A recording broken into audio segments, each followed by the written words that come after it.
Good afternoon. Good afternoon. Welcome to another Sunday edition of the Lotus Zone. Please forgive the delay. We had technical difficulty, but we got it. We got it. We got it. We on live. We streaming. So seniors, I'm gonna give you a minute. Click in the room. We on the. Check us out on the website www.EBRCOA. We on Facebook Live. We are on EBRCOA 74 on YouTube. We are on the Lotus Zone. We on WTQT 10. I forgot the call numbers. 106.1. All right, the Lotus Zone radio show is here to educate, enlighten, and engage seniors and their caregivers. This candidate series is sponsored by the East Baton Rouge Council on Aging Senior Advisory Board to give them information on the candidates to make informed decisions at the poll. We have invited all the candidates in the mayor's race, Metropolitan Council, local judiciary candidates to come to the Lotus Zone to engage you all. Each candidate will be asked a series of different questions submitted by the seniors. Some of these questions were collected during lunch pickup at the different seniors centers, and some will be coming live on the screen and via the telephone. Each candidate will be given 15 minutes, 2 minutes allowed to respond. We ask that you refrain from jugging up your opponents and that you stick to the topic. So, first candidate up the bat for Metro Council District 10 is Mr. J. Gaudet. You know, he fly on his sign, so he came in here, he got a shortcut, but before it looked like he had, you know, the twists and things going on, but he brand new now. So, Mr. Gaudet, welcome. We're going to give you 2 minutes. Tell us all about yourself. Make sure you speak clearly into the mic. We're going to see if you got that Barry White working or what. Tell us about yourself. What made you get into public service, and why did you decide to offer yourself up to District 10? Welcome. Well, thank you, Ms. Tasha, for having me, and I appreciate the very, very fluent introduction. But again, y'all, I'm Jay Gaudet. I'm originally from New Orleans. I've been here 15 years. Oh, you're from the NO, you're a 504 boy. Yeah, you know, I'm a transplant. You're a transplant. I came here right after Katrina, actually. You know, so 2006 I came. I was 18 years old, and I started at Southern University that same year. All right. I've been a servant in the community for the past 15 years in a lot of different ways. Starting with an intern at the Leo Butler Center in 2007. The Leo S. Butler Center. Yes, and I was responsible for running errands for seniors, working with the clerks, you know, filing and different things like that. So I was able to get a first frontline opportunity to see exactly what got a frontline view of what's going on in the community, what the community centers really mean in the community. So finished my degree in criminal justice, went on to get my master's in criminal justice as well in public administration, and right after finishing my master's, I was hired for juvenile services, worked as a juvenile probation counselor responsible for coordinating services for at-risk youth and families. So you work with the kids. Yeah. Youth is definitely a priority for me. All right, most definitely. So I did that for 5 years, and I was actually assigned to District 10. So the families that I was on my caseload were in 70801, 70802, 70805, and 70807. So I spent a lot of time, you know, canvassing the district. You know, I would have to go make home visits, go to the schools, and, you know, ride around the community. And throughout that time, I was able to see a lot of things in the community, how diverse it was, what areas that were low income, impoverished, you know, and then see the potential that the community had. Just basically seeing it as a blank canvas. All right. So did that for 5 years, resigned, and I started a community development. You resigned? I resigned did after all that 5 and years. left, bounced. Yeah. Resigned after 5 years and started a community development corporation called Restore the Block that was designed to address blight in the community, as well as bring at-risk youth in to be able to teach them entrepreneurship, leadership skills, and help show them how to renovate homes. It was designed to basically turn blighted properties into opportunity for home ownership. And as well as my wife and I started our company at that time, which is Gaudet Enterprises Realty and Development. So our mission is to progress people and communities through real estate. And that's what I do for a living as of now.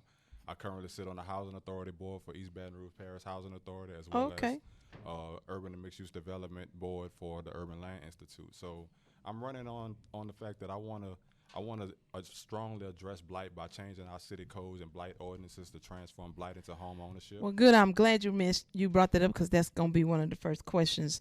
What is the plan if elected, what is your plan to do to address the blight in this community? Particularly, it has become a process or something that they do on a regular. Will get an old piece of property, tear it down, and then leave a lot there, abandoned with nothing there. So what is your plan? Because most of those lots are right next door to my seniors' homes. So what is your plan to address the blight?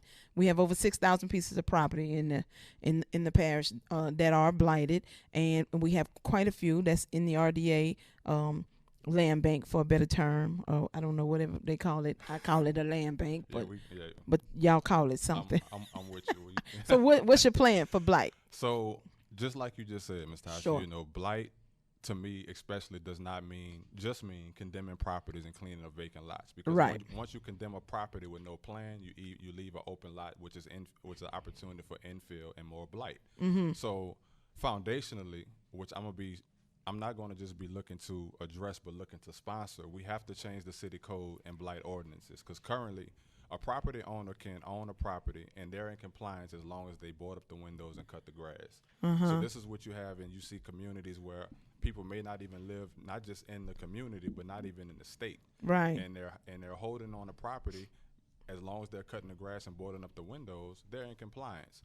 So, but it's not a good neighborhood look, though, is it? Oh, it's horrible. Sure. It's tearing down the property taxes, and then as well as leaving an opportunity for crime, drugs, prostitution, what have you, coming into the community. Mm-hmm. So addressing the city code, changing the city code and blight ordinances to basically put the burden back onto the property owners, opposed the city, because right now the city is responsible for making sure that we address blight, which we know that the city doesn't have the capacity to address 6,000 blighted properties. Right. But we have to hold the property owners accountable to say that you can't just have this property here and not do anything with it when it's actually creating a issue for the community. All right, seniors, if you want to speak to Mr. Gaudet, you can call in at 225-663-2271, 225-663-2271. We got it together. We back on the line. So he says he's going to clean up the blight. So that answers Mr. Shepard's question, which was, why are there so many empty lots overgrown, filled with trash and tires? What we going to do about all these tires? Because the Council on Aging owns some property back here in the back end. I'm telling you, they dump it on my property, and we clean it up every week, and they come back, and it's back. So we got a plan for the tires. I know we lost the tire shredder. You got a plan for that? Well, I was going to speak on that. Was you going to speak on the tire shredder program? But the tire shredder program, I thought, was going to definitely be helpful and helpful to Me our too. city in multiple ways. For bringing jobs to, as well as addressing the tire issue that we have. Sure. Which is major, because not only is it major that so many tires are being dumped in various places, but tires are a breeding house for mosquitoes. Right. And if we have the influx on mosquito abatement, that's more money on another side that we're spending in the parish because of the tire issue. So a lot of things that I look to address are foundational. Okay. And that goes. I'm gonna go back to the first question about the tire shredder. That speaks to the point of being able to collaboratively work with the other council members on the council, which I think I have the ability to do well. And do you think that you're going to work any differently than your predecessor or the former council members as it relates to the racial divide that lingers on the council? Most definitely. And what are you going to do that's different than everybody else? So I think that I bring a certain skill set of diplomacy to the table. And you're a diplomat. And with that skill set, and because of the nature of business that I have, I have to already work work in that capacity. So I have to work no matter what your views are, what your values are. Right. Sitting on a council, you have a responsibility to be a solution-oriented person. Everything is about solutions. So regardless, at the end of the day, whatever the issue that's being brought to us, we have to make a decision and we have to provide a solution for the people of the community. And that's what I'm going to be looking to do. I'm going to be willing to have those hard conversations across the table, across party lines. The seniors saying they need you to speak a little louder. That's what they saying on Facebook. I'm sorry, He trying to get, there it is. I might need to put this up a little bit. How do I do that? Just pull it closer to you. All right. And there you go. All right. So you're going to work across party lines. And so let's hit the three big boys together. We've already addressed blight. So the other ones, of course, crime, traffic, and the police. What's your plans for that? Because I mean, that's what everybody's talking about. So I'm gonna go with crime, and I'm gonna bring the police in to loop that in. Loop it all together. Loop that together. Put us in a pie. So again, I have a master's in criminal justice, so I do understand that not just that we need criminal justice reform, but how to accomplish it as well. When we look at our police force, for one, that we have to look at first human resources, being able to hire right. How are our police officers being hired? What type of channels are being taken into effect when we're looking at personality assessments, when we're looking at their backgrounds, and making sure that before they even go through the process, are they even fit to be a police officer? Then we go into accountability. We ought to have third party agencies looking at the hiring process when our police officers are coming to an effect. It can't just be people within the city. Sure. And training. We have to have certain training in place to make sure that our police officers are being trained in the capacity that is feasible for the community, and bringing in and bridging community policing. I like to tell people that police, as long as the police are responsible for everything, they can be responsible for nothing. And a lot of times, your community has more presence in the community than police. Police coming in should be familiar with the community, but as well as be used as a resource to see if somebody even actually has to be arrested, because you may have more influence with your next door neighbor to diffuse a situation than the actual police has. Okay. So bridging that gap and addressing those things like that, and making sure that not just the fact that police are just present, that they actually have a relationship with the community. Okay, now here's some Council on Aging senior specific questions that I get to ask everybody. The Council on Aging currently has a dedicated millage tax that is utilized to serve the seniors across this parish. What is your stance on the tax? Do you support it, or would you repeal it? Oh, I would definitely support it. Continue to support it. Definitely, and I'll kind of go a little bit. We got a call. Let's take the call. While you talk, we'll take the call at the same time, because somebody want to talk to you. Council on Aging, you speaking with Jay Gaudet for candidate for District 10. Who am I speaking to? Loaded Zone. Oh, hi. This is Carolyn Groff, and I go to Antioch. Okay, yes, ma'am. You have a question? Today, well, I just got the radio on, and there's music right now, huh? You got music playing right now? Yeah, maybe I don't have the channel. Yeah, I think you had a channel. It's 106.1, or you could catch us on Facebook, on the website, or on YouTube. Okay. All right. Oh, okay. All right. Thank you, darling. 106.1 WTQT. Okay. Bye. All right. She's trying to get her station together. All right, and then, as you say, you're good with the millage. And what are your top 3 priorities for seniors in this parish if you are elected? So it's threefold: funding, housing, and healthcare. Funding, housing, and healthcare. So I will continue. It's pretty good. I would definitely continue to support the funding that you guys have been working with. We appreciate that. Yeah, I think that you, especially Ms. Tyson, I think y'all been doing an excellent job. Thank you so much. I would definitely continue. You don't have to say that, because you're in our new building. All right. And the building is amazing. It's my first time being here. But, yeah. But definitely. And also housing. By me being a board commissioner with Housing Authority, I know y'all are working with a partnership with Lotus Village. That's right. With Gulf Coast on. That's right. On Lotus Village. So I would definitely be advocating for more partnerships with Housing Authority to make sure that we're pushing things through, and we're creating more housing for our seniors. And healthcare, encouraging more telemedicine and telehealth. And then advocating for resources to be able to bring in those service providers like Cox, AT&T, T-Mobile, to make sure that we are bridging that gap to where seniors have more access to telehealth and telemedicine. So those will be the 3 things that I would be looking to advocate for and push for once I'm elected. All right. Well, thank you. We're going to give you one last minute, wrap up, put out your final call and charge to the seniors, and we want to offer you good luck. Thank you for offering yourself up for public service. It takes more than a notion, and good luck to you. Appreciate it. Appreciate it. You got 1 minute. All right. So again, y'all, I'm Jay Gaudet, number 131 on your ballot for Metro Council District 10. Again, you guys, I'm an average guy. I'm a father. I'm a husband of my wife of 7 years. I hope you're a husband of your wife and not nobody else's wife. Exactly, definitely. And like I said, I've been a mentor in this community. Right. I've been an educator from Southern University to local charter schools in the community, teaching business, leadership, entrepreneurship skills.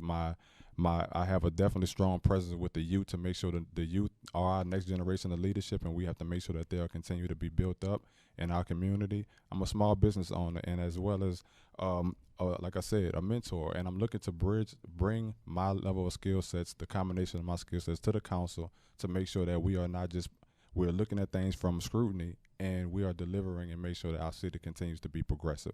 So I appreciate y'all, and I hope I hope to earn your support on November 3rd. One quick question before you go. I know you got the powers that be behind you. You got the kingmaker himself. How'd you work that out? How'd you end up with Lane Grigsby and Rasponi behind you? Because that's a pretty good question. I just read the article in the paper, so that's a question that ran across my mind. How'd you work that out? Definitely. Well, they chose you. You chose them. Well, I don't know. I don't you know. Don't know? I don't know. Good question. But I will say, because of the nature of business, I am in networking events often, and I have had the opportunity to run across Mr. Grigsby as well as Mr. Rasponi, and I didn't really know them before I decided to run.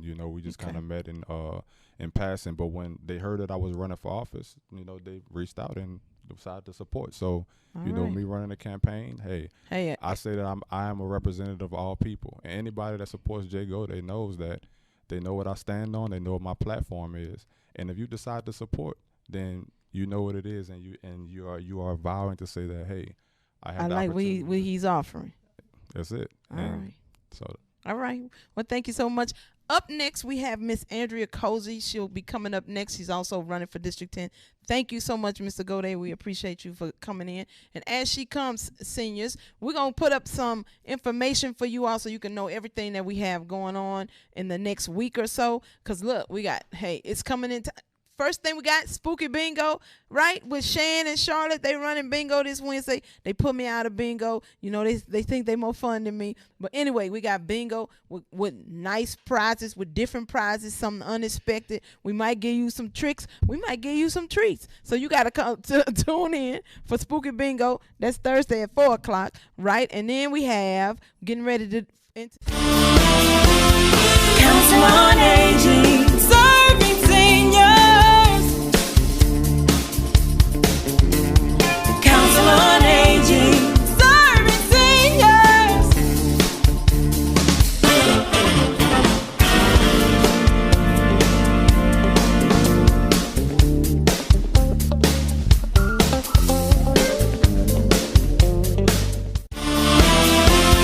Council on Aging, serving seniors.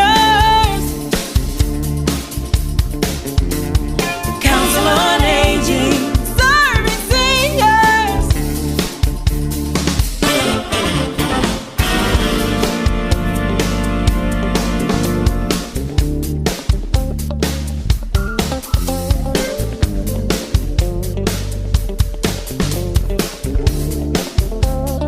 to your house on the 23rd and the 24th. If you're in the system, get ready for the best Thanksgiving dinner you've had in a long time. Chef Celeste and a bunch of her chef friends will be making a bunch of hot food for the seniors, and we're going to be delivering it, us and some volunteers.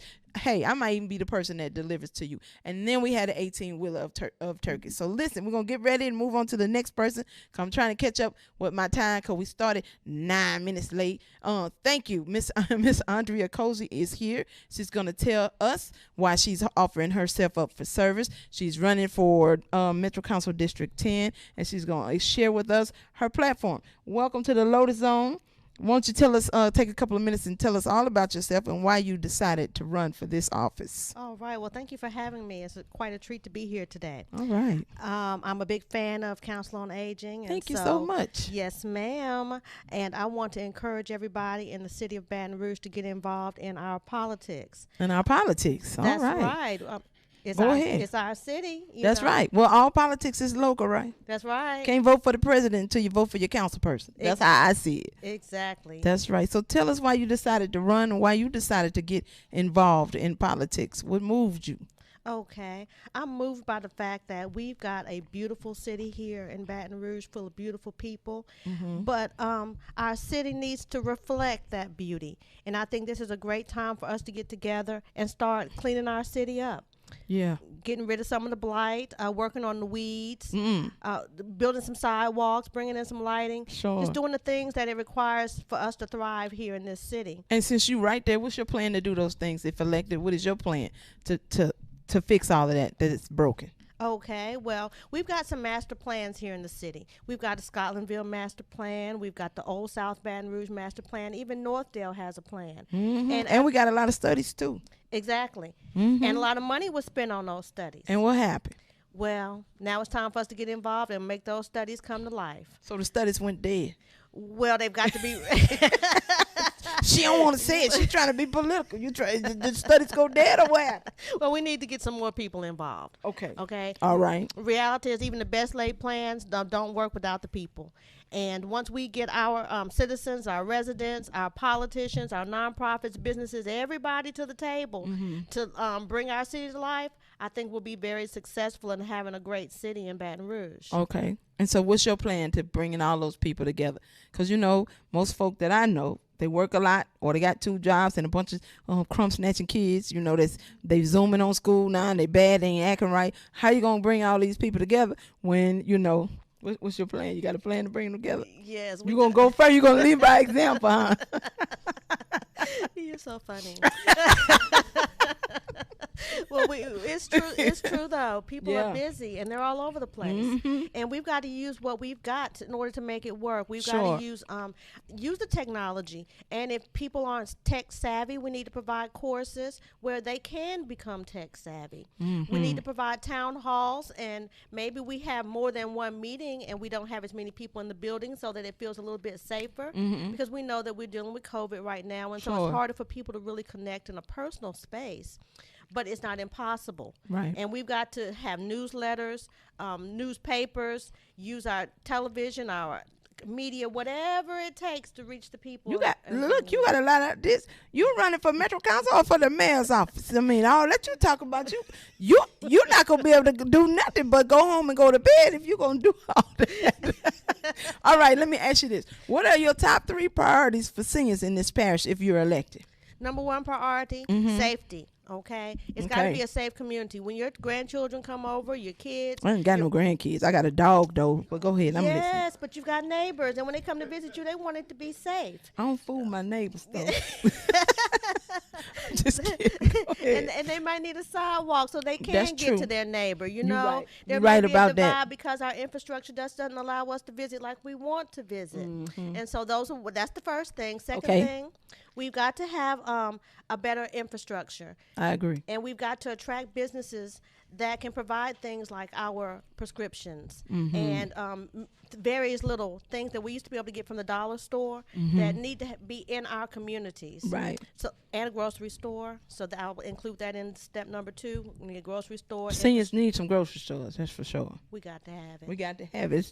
It's too few. You got to go far to get to them. If you live where the seniors live. That's right. That's right. That's right. So that's the second thing. Okay, and number 3? And number 3, we need recreational opportunities. Due to COVID, a lot of people are in the house. Right. We've got to get out of the house. We've got to have things to do. And maybe not indoor things, because we know it's a respiratory illness that affects people in the air that they're breathing. But maybe we can have outside activities and things that can attract people, and music, and just being able to get out and breathe air. Get out and live life. Life's not over because COVID came to town. Maybe it's just the beginning of our new way of life. Outdoors. We got a call. Okay, welcome to let's take this call. Welcome to the Loaded Zone. You're on with hello. Welcome to this Loaded Zone. Make sure your radio's down, your tablet's down, your phone is down. You're on with Miss ANDREA COSEY. She's running for District 10. Go ahead. We can hear you. Yes. Yes, ma'am. I would like to. I live in District 10, the district that she's from. Yes, ma'am. And I wanted to catch Jay Gaudet, but I wanted to ask her, did she ever come out in grassroots? Because I got information from Miss Coleman, from Eugene Collins, and Jay Gaudet. Did you ever come out and walk the neighborhood? And do you live in the district? And what is your plan to bring black businesses back in District 10? Thank you. Who are we speaking with? Because you just took over my whole show with all them questions. I'm sorry, Sandra Jones. Hey, Miss Jones. In South Baton Rouge. Miss Jones. Leo Butler Center. Leo Butler Center. How you want to add 15 questions? Okay, we're going to try to see if we can get her to answer a couple of them, all right? Okay. All right. She live in the district. Thank you. She got it, all three of them. All right, here we go. All right, thank you. And so I get that question a lot. I'm all over the district. She all over the district. When it's from LSU down by Goria Avenue all the way up to the avenues by Scotlandville, and I've been as many places as I can get out to. And I take this flyer along with me. Okay, it's so pink. You're AKA? No, ma'am. Oh, okay. I'm just checking. Just love the color pink. Love I the think color it'd be pink. a great way to connect with people. Right. But yes, I have been out in the community. I also live in Old South Baton Rouge neighborhood. So as you know, it's a large neighborhood. We've got 3 square miles right there. And You live on 3 miles? 3 square miles between LSU and downtown. Gotcha. And we call that the bottoms. And You live in the bottom. I actually live. Okay. These people want to know if you live in the district. If you know you live in the bottom or you live in the Old South Baton Rouge, what part where you live at? Okay. You in the bottom. I live in the top. See, in the top of the bottom. You in the top of the bottom. I live in the top. She live in the top. But I really represent the entire district, and I do get out, and I'm still out and about. And when I leave here today, I'm going to continue. The plan for today was to go to the Bottoms area and to blanket the area surrounding the Leo Butler Center, which we actually service the seniors there. My husband and I operate a barber college, and for 10 years, we were right there at the Leo Butler Center offering haircuts to seniors. Yeah. So we're definitely not strangers to the community. That's right. And we definitely give back. Give them, if you have a website or a phone number, put it out there so the seniors could call you in case they want you to come over there and talk to them from the top to the bottom. Okay. All right. You can reach me. Oh, look. She like, this lady done told me to put my phone number. You got to put your campaign, WW Facebook page or something, information. Don't put your personal number. They going to call. I'm telling you. Okay. Well, I'll take your advice. All right. Okay, I welcome phone calls, That's but right. I'm going to start with my website address. There you go. Which is electandreacozy.weebly.com. And I'm also on Facebook at Elect Andrea Cozy. Okay. And I can also be contacted at my email address, electandreacozy@gmail.com. All right. And then we got a couple of minutes because we're running behind. So let me just ask you this. Let's hit the 3 big boys. You talked about blight. Let's hear your plan for crime, traffic, and infrastructure. Okay. Okay. Traffic, I'm going to start with traffic because in order for us to get outdoors and get to the grocery stores and to get to our medicine, we got to have our transportation system in order. Right. Okay. And while we're out and about in the city, we want to make sure that we can be safe. And Okay. so safety requires that we have a police force that's trained, that's responsive to the needs of the community, and willing to work with the citizens of the community. Okay. And we've also got to make sure that it's safe to walk.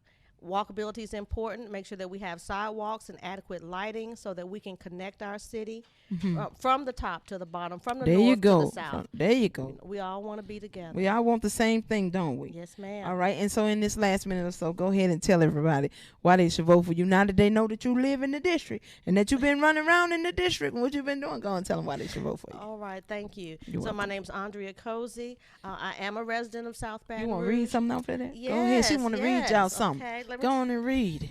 Read. You know how to say in church, read. Yes. And so I'm a native of Louisiana. I hail from Shreveport. I went to school there, got my master's from Centenary College. I have been a school teacher here in Baton Rouge for 16 years. So I worked not only in the South Baton Rouge schools, but in North Baton Rouge schools as well. Okay, in you're a District school 10, teacher. yes, formally for 16 years. I'm also a neighborhood developer. I graduated from Southern University and also have certifications in agriculture and small business development. Oh, so you could grow some, you're going to go over there and grow some gardens over there. We've got to. We need those things. Got to have veggies. That's right. And I'm a member of the North Baton Rouge Economic Development District Board. And That's right. Our goal is to help to bring sustainable economic development and growth to the northern half of the district. And I want to continue it down south. Okay. Anything else you want to tell them? Please vote Andrea Cozy, number 129 on your ballot. I'm there for you, and I'll continue to be there. Thank you, Ms. Cozy. Thank you for coming up. Next, we'll have mayoral candidate. We're going to switch it up. Mr. E. Eric Gaudet, he's here. We're going to have a mayoral candidate, and then we'll come back to a couple of to the rest of the Metro Council District 10. We'll have mayoral candidate, Mr. E. Eric Gaudet. Thank you for coming. Thank you for offering up yourself for services. Thank you for she's so funny. funny. She's really a nice person. So thank you for all that you do, and you and your husband, because I know that Mr. COSEY has gone to several of our senior centers, not just the one in Butler Center. So we appreciate you for your community service, and good luck to you. Thank you. All right. And listen, seniors, let me put because we didn't put the flyer up for the congregate seniors. We put the Meals on Wheels flyers up. So we need the one flyer so they can know what day. It's November the 19th, right? That we're giving away the turkeys. Can we get that flyer put up while we wait on Mr. EBRCOA Gaylord to come to the table? Can we get that flyer up? November the 19th, right here, 1701 Main Street. We got an 18-wheeler full of turkeys that we will be giving out. Everybody listen, we're going to tell you a time. Get here. We're going to have trimmings and everything. And when you come, be ready. Be ready to receive your turkey. Pop your trunk. We're going to put the turkey in your trunk, and it's going to be a blast. I'm telling y'all, we're giving out turkeys until the truck goes empty. We're going to give out turkeys till the truck goes empty. Council on Aging, serving seniors. Council on Aging, serving seniors. Glad to have you here. Welcome to the Lotus Center. Listen, there it is. The flyer is up, seniors, for the turkey. The flyer is up November the 19th, 10 o'clock, right here at 1701. We just cleaned it for you. It's wet. Yeah, it's gonna dry in a minute. We just wiped it down. We keeping it safe and socially distanced, so we wipe it all off between people. So to make sure that you're safe. Anyway, so we got Mr. EBRCOA Gaylord. Won't you tell us we all know the E-Guarantee. I remember that back in the day. But won't you tell us about why you decided to throw your hat in the ring for mayor? And what you're going to do, we're going to give you 2 minutes to do that, and then we have a series of questions from seniors all over the parish. Okay. All right. That's great. Yeah. EBRCOA Gaylord, I think everybody does know me because I've been on TV. For a long, long time. I remember when I was in high school, I used to be saying the E-Guarantee. Oh, now you're making me feel old. I'm pretty old myself, so. See, I'm 62, so I could qualify to be here. I'm over 60, and that's the cutoff. That's it. But no, I decided to run because of Easton and Eden. That's sit closer to the mic for us. Oh, I mean, there we go. Yeah, okay. there you go. So we Is can that hear better? You. Yeah, Is that's that better. Oh, okay. All right. I'm running because of Easton and Eden. Easton and Eden. Easton and that's my two kids. That's your two kids. And they got E names, of course. Of course. My daughter goes to Episcopal. You know why? It's the only school in town starts with the letter E. So is that why? So that's pretty funny. That's pretty funny. But seriously though, when I mention their names, because I grew up in Baton Rouge. I've been here since I was 6 months old, and now I'm just saddened that the city has gotten to a point where I think we're just kind of mired in the muck of mediocrity, and I can't, in good conscience, really advise the whole city. The whole city. Nothing is just excellent. Everything is mediocre. Not everything. Okay. But I do pretty good. But but you're different. You're special. All right. And I do all right too. But you do all right too. You got to think about that. Okay. But as a rule, I'll be hard pressed to advise them that they necessarily should stay here to raise their families and proceed with their professional life and do everything. And because there are other opportunities, and I think better cities that really have it going on and are taking it to the next level and really getting to be 21st century cities when we're just not, because of a combination of things. And most of it, unfortunately, I think, is leadership. Okay. And we have all the potential in the world here. We have a great base. We have a wonderful culture. We're geographically, we're in a great spot. Climate is very moderate, and there's opportunities with interstates and the river. I mean, there's all kind of things that are going on here. Okay. We just have to pursue it and be the right kind of leader. So that's really why I decided to jump in. I can remember all the mayors going back. I remember Woody Dumas. I mean, I'm aging myself, I know, but but it just really hasn't changed. We really hadn't that kind of person that's going to take these out of the box ideas that I'm trying to push and take this city to where it can go, and just quit having it mired in that muck of mediocrity. And mediocrity. And go to the next level. That's why, the biggest thing that is and we can go specifics, but I got five areas. We're going to go specifics, so don't bring them up yet. Okay, I won't bring them up yet. I see them, and they're on my questions. All right. I'm going to give you this, too. All right, let me have that. All right. First question. Studies have shown that poverty influences crime rates by perpetuating a lack of resources. Crime can be linked to mental illness and homelessness. Many mayors have struggled with addressing these issues. How will you plan to further address homelessness and poverty in this city? Well, to me, the easiest way to do that is I talk about, and we've done a lot of forums, it's the foundation that's the problem. To me, everything that is going wrong with the city can be solved if you create better foundations. And you do that with education, fighting the crime, and fighting the traffic. And once you establish that, then you have more businesses coming in that are a little bit going to be more supportive of the entire community, and so you have more opportunities. And so once you build it, they will come, like they said in the old baseball movie, Field of Dreams. Sure. And so my biggest idea. But you know that was a movie, though, right? Well, yeah, it's a movie, Okay. but it's but conceptually and metaphorically. Metaphorically, you know, I'm just wondering if that. Okay, I'm listening. But there really was a baseball field. It was. I saw it. But fund it, don't run it is my big deal. Fund it, don't run it. Fund it, don't run it. It's my educational idea. I think government should fund education, obviously, but I don't think government should run education. Right. My idea is take all the money that's spent on schools in this city, divided by the number of kids, it'd be about $8,000 a piece, and you give each kid. How much do they get from the MFP per kid? How much is that follows the kid? I'm not sure of that number. Okay. But this would be a different program where every child and their parent, obviously, would get we call it credit stipend, call it what you want, call it purple zebra, it doesn't matter. But they would take that, and they would go to the school of their choice. And to me, what would happen then? No longer would you be forced to go to the school down the street that may or may not be very good, that you might not like.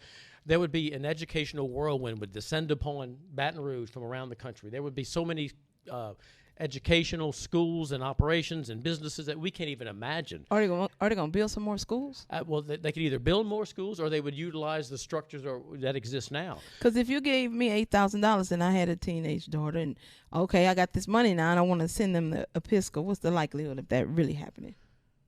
Well, they wouldn't go to Episcopal. They couldn't go to Episcopal. But it would have certainly cut down on how much it costs to go to Episcopal.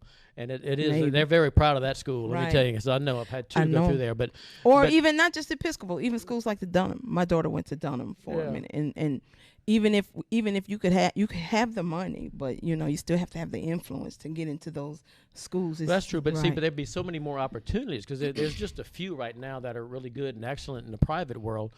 All of a sudden, you'd have a plethora of choices, and it would benefit most underprivileged kids more than anybody because they really don't. If you go to some of the magnet schools or the charters, some of those are good, but by and large, I think we're underserving and we're just really falling down on the job by not providing a much better education. I think you're half educating almost all the kids that are going through the public school system. I really do. If you look at the scores, the ACT scores that just came out, it was in the paper last week. Yeah, it's embarrassing almost. I mean, I almost think that every governmental official who's even tangentially related to the educational system should resign today because I think it's that bad. I think it's that bad? I think. But as mayor, so what you're saying is, as mayor, you're gonna delve into the education department.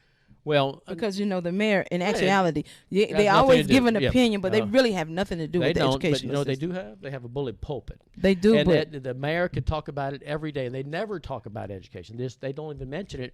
But every problem we have, every issue that's a problem in Baton Rouge, is related to education. The tentacles of education just go out. If it's crime, if it's overcrowding, if it's homelessness, if it's traffic, even traffic. Let's say traffic. East Ascension or Ascension and Livingston. Why do the people live out there? Because they go out there for schools. That's why they move. That's why you had the flight. Not initially. Oh yeah, that's why they went. I guarantee. You ask any parent why they go in this. That might be their answer, but that doesn't make it the case. Because initially they went because it was, we all know why they left. They left. Well, it was white flight. It was white. Okay, I was gonna let you say it. Well, no, I'm not hiding from that. Right. It was white flight and had very little to do with education and more to do with the proximity of the people that's not like them moving into the neighborhood. Because at some point, other people from a different minority began to afford the neighborhoods they were in, and so they were opposed to the assimilation. And I'm not denying that's a problem, but it's the education. If the schools were still good, because they were worried, those people who did that, and I necessarily think they were correct, but the schools that they thought they were going to go to, they thought were not as good. So if you had a lot more choices within the parish, there's plenty of room in the parish for all kind of development. Now, North Baton Rouge would be amazingly redeveloped first, I think, because that's where the best opportunity is. Okay, let's get to. We have a call. Okay, we have a call. We have a call. We have a live caller. We talking too much. Welcome to the Lotus Zone. You're on the Lotus Zone with Eric Gaudet, candidate for mayor. Who am I speaking with? Cut your radio down. Who am I speaking with? Somebody with a baby. A whole bunch of people. Hello? Okay, we're going back to that call. Okay, next question. You got another one? Okay, we have another call. Cut your radio down. Welcome to the Lotus Zone. Who am I speaking with? Cut your radio down. Yes. Yes, this is Dr. Wienhold. Hi, Dr. Wienhold. Yes. Look, I want to say that I'm a member of the Council on Aging on Florida. Yes, ma'am. And would like to address Mr. GUIRARD with the idea of already existing chartered schools and accountability as it relates to children. As a teacher, when you find that you have a lot of people moving from one school to another, accountability becomes a problem for children. And accountability. And how would he address that? And how would he address the accountability from schools? Okay, we have your question. Thank you so much.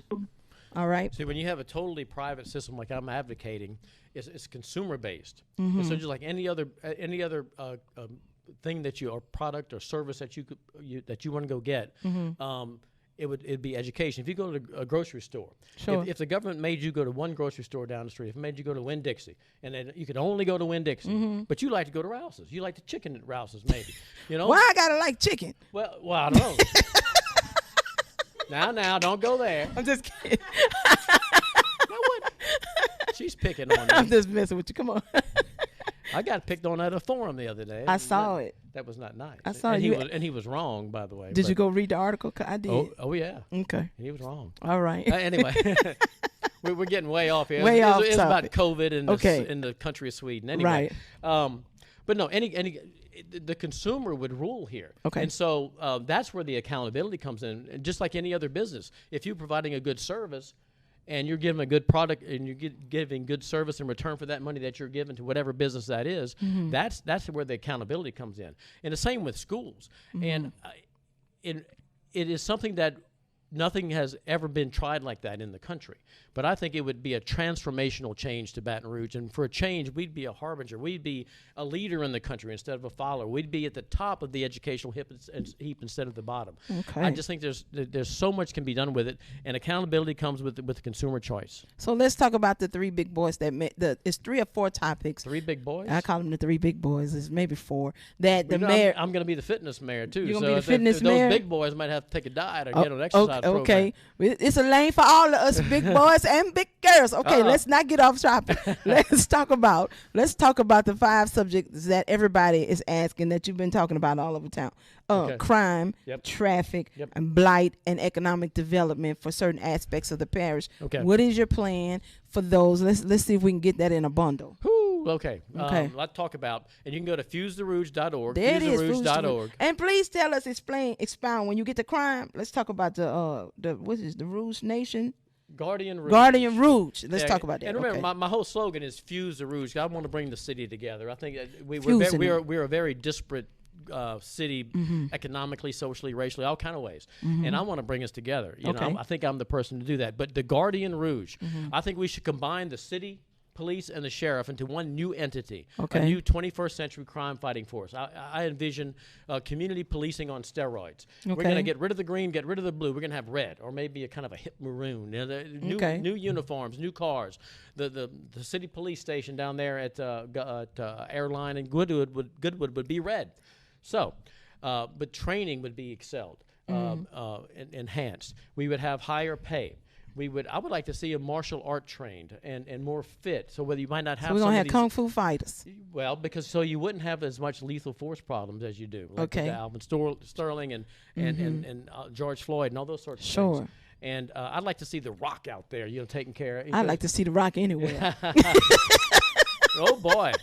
All right. But that's another story. Well, that's right. That's going to the fitness side. Right. Okay. But I would give them additional bonuses if they lived in the city, because I think it's very important for the community policing aspect of this. Sure. The police should be out in the community. They should get out of the cars and onto bikes, onto horseback or walking.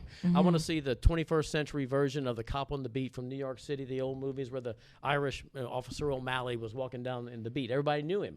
I want everybody to know a police officer, because right now there's so much antagonism between the people and the police in a lot of ways, because they don't know that police are normal people too, and they have kids and they have other things that they do that are just like everybody else. Sure. So let's change the whole mindset, and I want to start fresh.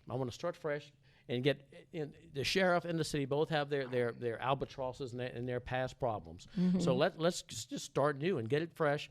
And so then that means you're going to do something with the police union and its contract, and then you're going to do something with all of the folks that's been hiding in the department that are anti-everything. Absolutely. I mean, it's going to be a fresh start, and you have to apply in the Guardian room. Oh, so you're going to just everybody reapply. Zoop. Even I don't know what Chief Murphy looks like in red, but he'd have to apply too. So I think he probably look good in red. He might.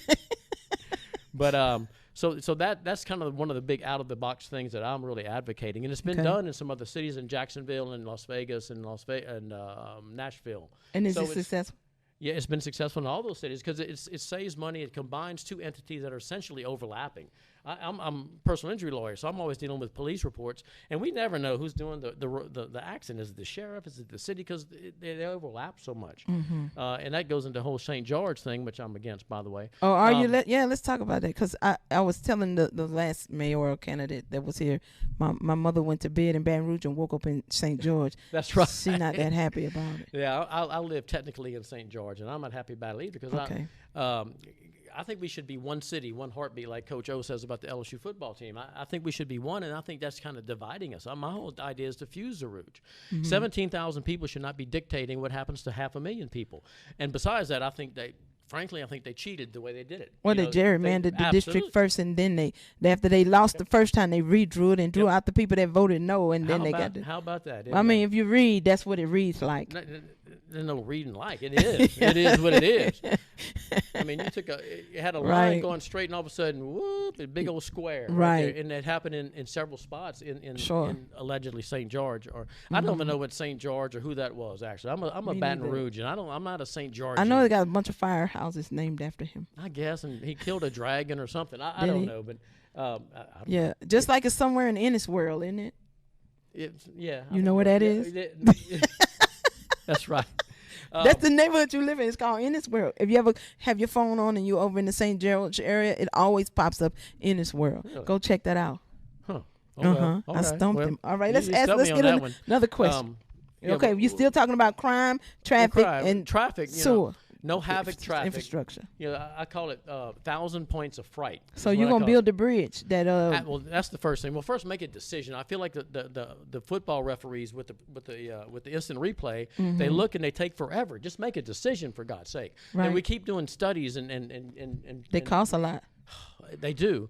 And so within the first year, we would make a decision that I would get with the other parish presidents and all that, and we just make a decision at least as to where to put it. And then go hat in hand to the state or the feds or even personal private companies, maybe a toll aspect, and just get it done. And then we should have limited access highways in the meantime, because that's going to take a while. 419 over there at Lobdell exit across the river, that should be cut over to 190, and then over that old orange bridge, as I call it. And that's the old bridge. Yeah, the old bridge is full of gook or whatever it's full of. Yeah, they sandblasted it, yeah. And, but it's not always blocked up like the new one. Well, that's true. Right. And so it's underutilized. And airline highway is underutilized. And the development would happen if you all of a sudden made that a limited access highway, shooting that over to the interstate and bypassing the mid part of the city. It's the volume that kills us. We got to get the volume off of the inner part of the city.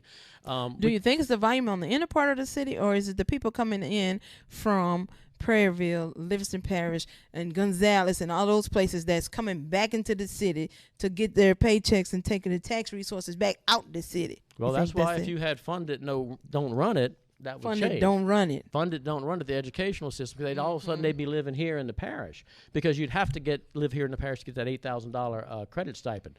Anyway, so the second limited access highway would be LA1 going toward Plaquemine. We got to get people off the interstate there, bring them over to the Donaldsonville Bridge. Okay. Make that a limited access highway. Do the same thing with Nicholson Extension, which under the mayor's plan, which is decent on the drawing board. On the Move BR plan. Move EBR, yeah, Move EBR. EBR, yeah. And that's a $1 billion over the next 30 years, albeit. But that's going to be 4-laned all the way out to Ascension. So let's make that limited access so you can utilize that to also get people off the interstate there.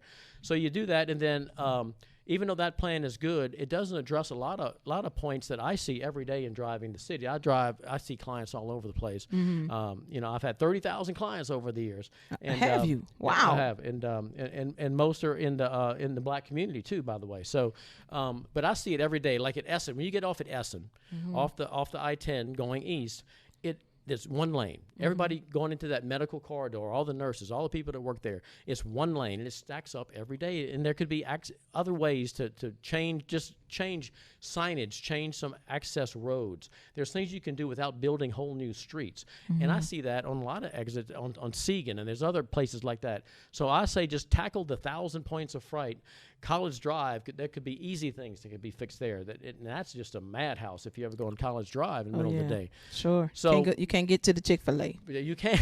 So we need common sense is something that I'm a big believer in, that politicians, regardless of your philosophical beliefs, we just don't seem to have common sense and want to apply common sense solutions to some of these problems. Okay. Now, before we go, why don't you tell us this? Okay. What's your plan as it relates to the seniors' needs in this parish? Do you have a plan for your top 3 priorities for seniors in this parish? And then what is your plan as it relates to fixing and repairing constituent services, particularly 311? Well, I think we are technologically behind as far as 311 in different ways that we can access the services of the city. And I know seniors might tend not to be able to use some of the technological advances as much as younger folks like you. You're just a baby. No, I'm old. The seniors to beat the phone on 311. They beat the phone. Yeah. Because it's frustrating. I mean, I'm trying to get the road in front of my house dealt with, and I've called 311 3 times, and they just don't respond. So that just has to be totally revamped. But I would like to see it where it's more internet based, where you can get more solutions and quicker responses from the internet instead of trying to get on that phone. And I know people tend to I like to use the phone and call and talk to somebody, but I think you can do it a lot more efficiently if you went that route. But the overarching solution, I think, for the seniors, as well as the whole parish, is if you change the whole outlook and the foundation of the city with the advancements that I'm talking about and the business development that would come with it, that would bring the opportunities that would allow for the city to do more things, and it will allow for private businesses and charities to do more things, especially with the seniors, because the seniors are an ever-growing segment of our population. Every day. Absolutely. I mean, I'm there, but sure. And hopefully I'm still vibrant enough, and I'm going to be around for a long time, and so will a lot of the seniors. And what happens really, it's not their vibrancy. What has happened in our town and parish or city and parish is that oftentimes the seniors outlive their loved ones, and they're by themselves, and so they have nobody to depend on but nonprofit entities and agencies such as this. Yeah, well, that's why this is such a great service that you guys do here. Good. So that means if you become mayor, you're going to keep the Council on Aging. Oh, absolutely, because it got an E in front of the name for one thing. So. Okay, so I knew we was on the same page. I knew it got an E in front of it. No, no, absolutely. Sure. Y'all are high on the list. That's not going anywhere. All right. Yeah, I don't have a problem with the current services that are being offered by the city in any arena, especially this. But I just want to see the private world change for the better. That can more support the city in a better way and give a better outlook and a better hope and better opportunity for all the citizens. All right, and we're going to give you one last minute to just tell us why you're the best candidate for mayor for East Baton Rouge Parish, and why the seniors should vote for you, how they can vote for you, and if they have more questions, I know they can go to Fuse the Rouge to go That's right. catch the website. Well, actually, fusetherouge.org. .org. All right. And matter of fact, the other candidates laugh at me because I say it all the time in the forums. But how are they going to get your full elucidation or ideas in full if you don't go to the website, because I can talk here, but it's very short, and most of the forums we go to, you got like a minute, you know, so that's Well, not I gave enough. you a little more time.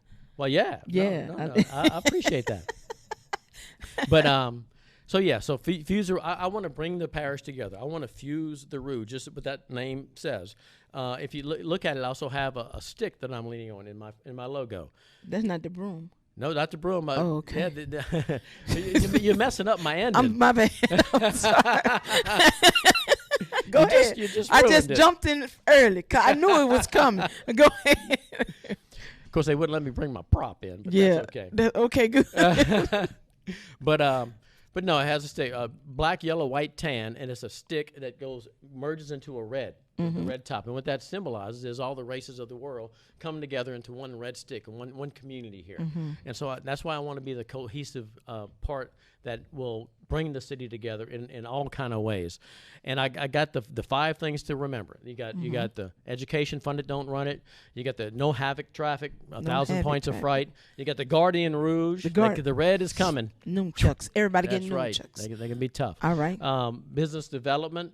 I want to be the Hong Kong of business development. Okay. Right here in Baton Rouge, Hong Kong. Absolutely. Hong Kong South.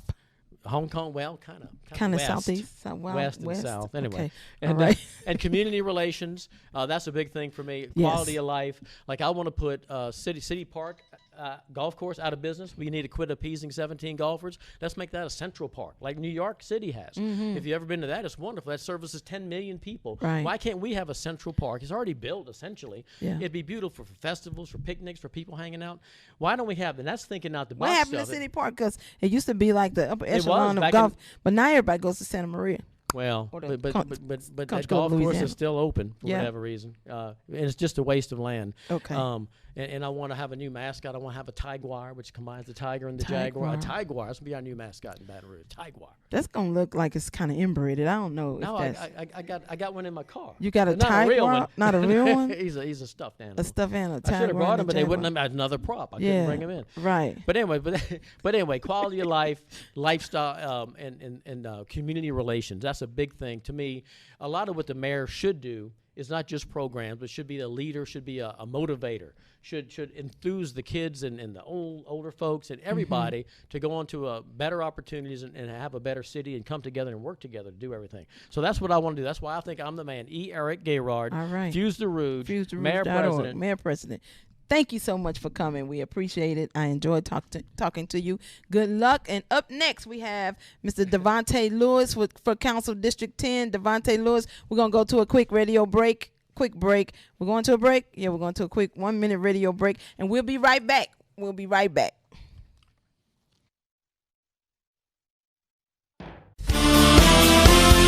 Council on Aging, serving seniors. Council on Aging, serving seniors.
right, welcome back. We have our next candidate for District 10, and I'm going to start talking a little faster because I got 3 more candidates, and I'm running out of time. We're going to do 10 minutes, District 10. Our next candidate is Mr. Devontae Lewis. He is also offering himself up for service. Welcome to the Lotus Zone. Welcome to your opportunity to speak and talk to the seniors. Why don't you tell us something about yourself, why you decided to run for Metro Council, and what's your platform for the city? Absolutely. Well, thank you so much for having me. Sure. Well, once again, my name is Devontae Lewis, and I decided to run because I just saw an opportunity. I think Baton Rouge is on the cusp of being the next great American city, but too many places where we have almost a tale of two cities, where a portion of our city and parish is growing, another portion is underserved and underdeveloped. And so I really wanted to offer myself up as someone who works in policy every day to offer up to make it one equitable community where everybody can prosper together. Okay, and what do you do in policy every day? Tell us about Devontae, because are you a newcomer to politics in the city, or have you run for something before? Not in this city. Yeah. So I've been here in Baton Rouge just about 4 years now, but I am the Director of Public Affairs at the Louisiana Budget Project. That's a nonpartisan, nonprofit policy think tank that works on issues that affect low and moderate income families in the state of Louisiana. So I'm every day at the Capitol fighting the good fight against against those people that are trying to destroy the state. Okay. So now, why don't you tell us what is your platform and priorities as it relates to the seniors of the parish? Absolutely. I believe in sustainable communities. So when I think of seniors, I think of multiple different things. One, in transportation. I believe that transit dependent populations such as seniors and youth should have free access to public transportation, so giving them free rides on CATs. I'm also a big believer in what we know is problematic, which is our predatory lending, our payday lenders who thrive on our seniors, giving them interest rates of over 356. So while I've been fighting at the state level to cap that interest rate to 36%, and it's been a hard fight at the city level, we can zone them out. We can put where they can't have as many check-in to cashes in a certain area, because we know they particularly go after seniors, but they go after black seniors because they know that we get desperate and we can't get access to a regular loan from exactly. the bank. And our credit unions needs to step up and do more because they have better loans, but they are in communities where people can't access them. They're in disinvested communities, right? Absolutely. All right. Okay. And I don't know if you're aware, the East Baton Rouge Council on Aging currently has a dedicated millage tax that is utilized to provide much-needed services to the seniors across the parish. What is your stance on the tax? Do you support it, or would you repeal it if elected? I support Answer it. this one correctly. Absolutely. No, I'm just kidding. No, that's a great thing. I work in tax policy, and I support it. Oh, you work in tax policy. Okay. Absolutely, and we know the tax code is probably the most unequitable place where we see that's why I voted against Move BR, because it was a sales tax, which means it was going to hit the poorest and the blackest residents who are most likely using public transportation and not driving on our roads and bridges, which is where the deterioration is. So I support it, and I think we actually need to do more in our budget. And how we do that, we reform our property tax system to make sure that we can actually have those who can afford to pay their fair share, so we can provide our seniors more equitable access to things. Okay, and we're gonna give you a bundle of questions. So tell us what your priorities and what your plans are for the 4 major issues that's plaguing this parish. Of course, we know it's crime, it's infrastructure, traffic, and the like. So tell us. Absolutely. I think when you start with crime, the first thing you got to do is how you budget your priorities. Crime is there because what we have done is we have not prioritized people in our budgetary process. So I'm a big believer in community budgeting and making sure we raise the accurate revenue to be able to give everyone access to food access, transportation, and safety. When it comes to blight, I'm a strong believer in the Blight to Bright program, where we are taking. What is that? So what it is where you take blighted properties through your procurement and your code process, you turn them into community gardens, you put them in a community land bank where the community can purchase a blighted property and turn it into whatever they want to see in their community. Isn't that something what the RDA is supposed to be doing? They should. Okay. They should. And I think that's where Metro Council has to step up and actually have to be the enforcers of our procedures and codes. And that's what you are doing as an elected official on the Metro Council, is holding people accountable, not just showing up to meetings, reading a proposal the day you get there, and then making a decision. So that's what I want to do, is be there actually reading everything to hold the departments and the agencies accountable for what they should do. When it comes to transportation, I think we have to improve CATS. I think we have to make it free for dependent transit populations. I think we have to improve our bus stops. We have to improve our sidewalks, make the city more walkable. But also, I think what we have to do is recognize that transportation is key to everything, and that means when we are talking transportation, we got to talk housing. Oftentimes, we talk about transportation and housing very separately, but the way that CATS improves is if you make sure where people are actually moving and the development of housing projects match the routes of CATS. And so you can't improve transportation until you improve housing. And so I want to do that too. I agree. We have a call. We have a call on the Lotus Zone. You're on with Mr. Devontae Lewis. Welcome to the Lotus Zone. Who am I speaking with? Hi, my name is Jasmine. Hey, Jasmine. You want to answer a call? Go ahead.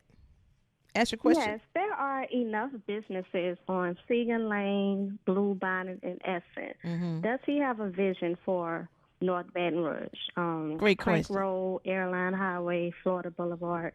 What is his business? What is his vision for District 10? Great question.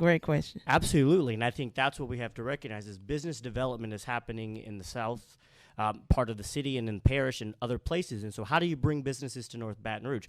One, you have to start with transportation, as we were just talking about. If people can't get to a location, they're not going to shop there. They're not going to bring their business because they're looking at their bottom line. I think that's one of the challenges why we don't have a grocery store in there.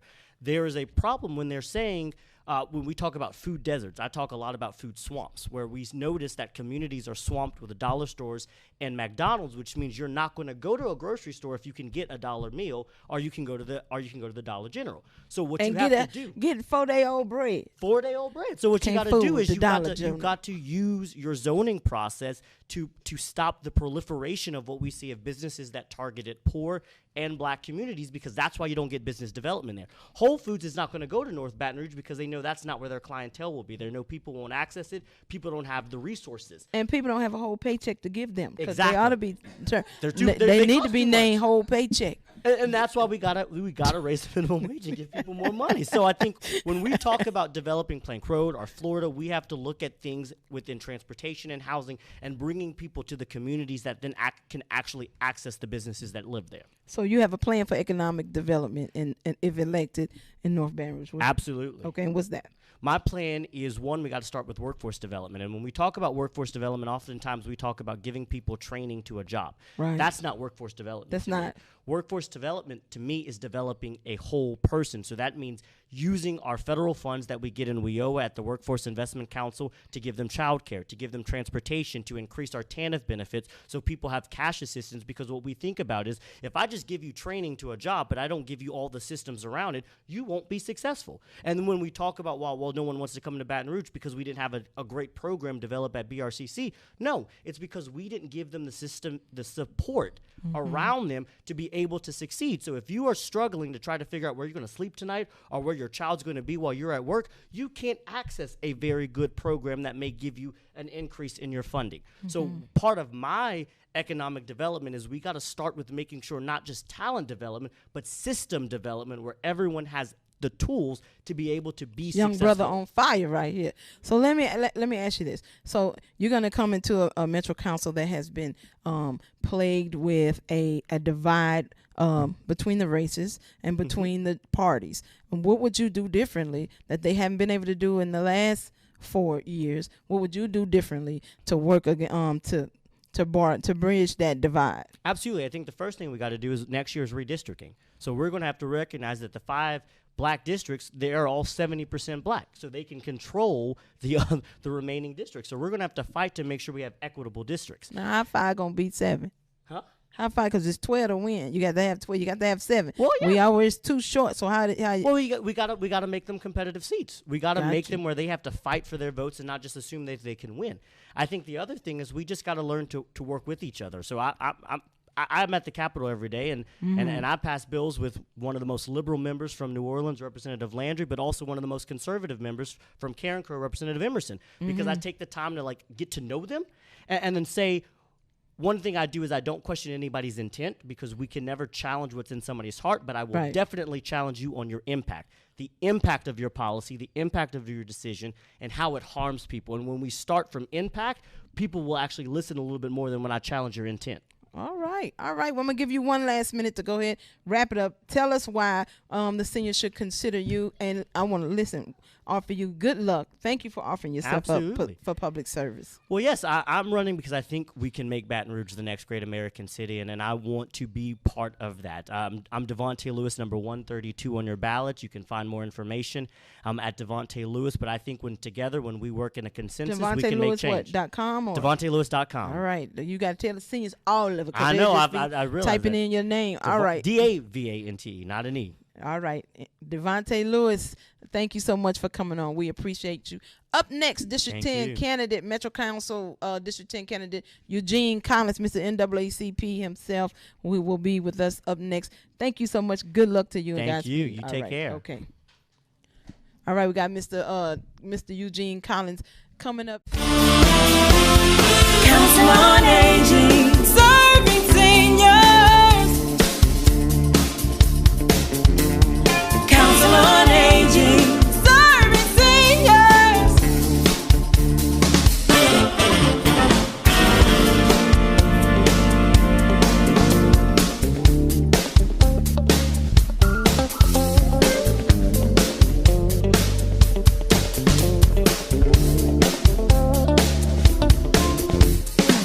Today we got a tablet 225-663-2271. Who we giving the tablet to? Who we got?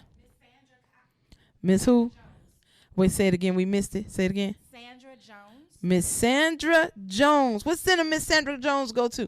Miss Sandra Jones, if you still watching, click in there and tell us what center you go to, Miss Jones. You just got this Fire HD with Alexa tablet. Come on in, Mr. Collins. Have a seat. Thank you for listening, Miss Jones. We got you down. You can pick it up on Monday after 2 o'clock. How you doing, sir? Oh, poor black man trying to make it. Oh, don't try it. Don't try it. He's trying to make it. You going to join. You got to get fused to Rouge. You know? Man, we go fuse something. I tell you what. Thank you for coming on. Problem. Thank you for coming and giving us some time. Thank you for coming to talk to the seniors. So, look, I know all about you, but let's tell all the seniors and all the Baton Rouge all about you, why you decided to run for this seat and what you will do. What's your platform as it relates to District 10? So first and foremost, I'm a kid of this district, right? I grew up in what we call Boulevard Bottom, which is a neighborhood on the west side of Baton Rouge High. Okay. Boulevard Bottom. Boulevard Bottom. Okay. Grew up there, been in the district, around the district all my life, left for a few years, came back. Mm-hmm. Grew up, became a public health professional, worked for the Louisiana Department of Health and Hospitals for close to a decade. I'm social sciences by trade. I currently run the largest standing STD clinic in the region, which is a part of the Open Health brand. That's Hearts, right? Heart? Yeah, the Heart Clinic. The Heart Clinic, that's right. And I'm the president of the Baton Rouge branch of the NAACP. There it is, Mr. NAACP. Yeah. He'll start a march and a protest in a minute. In a heartbeat. In a heartbeat. All right. Much. So how you gonna juggle all of this? So, and that's been a fair question to ask by folks. Yeah, because you're going to be tired. It is. And it would get tiring the most, but this is a mission and a purpose for me. Got you. When they look at my community, and I desperately love this place, right? Right. I want to dedicate my life to this service, and I have dedicated my life to service. So when you think about how do I juggle this in normal terms, don't think about Eugene Collins in normal terms, because there's nothing normal about me. Okay. I want to be that catalyst of change in this district, and I know I can do that while juggling other priorities. Like my granddaddy always used to say, I can walk and chew gum at the same time. Yeah. You know, they said that the other night on the debate. I was dying laughing. Okay, let's start with this first question. The East Baton Rouge Council on Aging currently has a dedicated millage tax that is utilized to provide much needed services to the seniors across this parish. What is your stance on the tax? Do you support it, or would you repeal it if elected? I definitely support the tax. Mm-hmm. And let me just say this. I remember you down at the council. Yeah, I was at the council. I was one of the folks that was there fighting for this tax when it was under attack. And let's just keep it real for a second. Can I keep it real? Please keep it real. That's the only way I want to keep it is real. If the director of the Council on Aging did not look like you, this wouldn't even be an issue. Well, sure it wouldn't be. Let's just I'm the first one in 43 years. Did you know? I did know that. So if that wasn't the case, this wouldn't be an issue. Sure. So we need to address those things, because we keep talking about bringing the council together and not having this division. Guess what? If it's going to come at the cost of those that are underserved, that's just what it is. Right. Far too many times when we talk about unity, it has to come at the expense of those who absolutely need the service. Right. Well, and I know, speaking of unity, I know that you have been to the Metro Council, oftentimes advocating and fighting for issues on different topics. How, if elected, how are you going to address the racial divide that is plaguing the council, and why a lot of things, are deadlocked and can't get done? What is your plan for that? So let me say this: if I'm elected, right, I'm going to go on the city council as one of the minority council members. Right. And while I would do everything I can to address the racial divide, I don't believe that's my responsibility. Let me tell you why. No matter how good something is, something always comes down party lines, which usually happens along racial lines. Right. So for me to say that, like, I'm going to do all I can to work with this side, not if it costs my people. I hear That's just what it is. You ain't trying to fix it if it don't help you. Nah, we're going to fight it. There are some fights that are worth fighting. You think go to the council and fight. All right. So let's talk about the 4 major topics of our city. And I know that all these forums have been asking you all the same questions. What you're going to do about traffic, crime, economic development for North Baton Rouge, and the blight. What's your plan? Because by now everybody got a concrete plan. What is your plan, and how you going to get the community involved? Because we got a lot of plans and a lot of studies, but what happens is the folks don't get involved. It doesn't catch on, and we sit back and we watch. So what's your plan for all of those?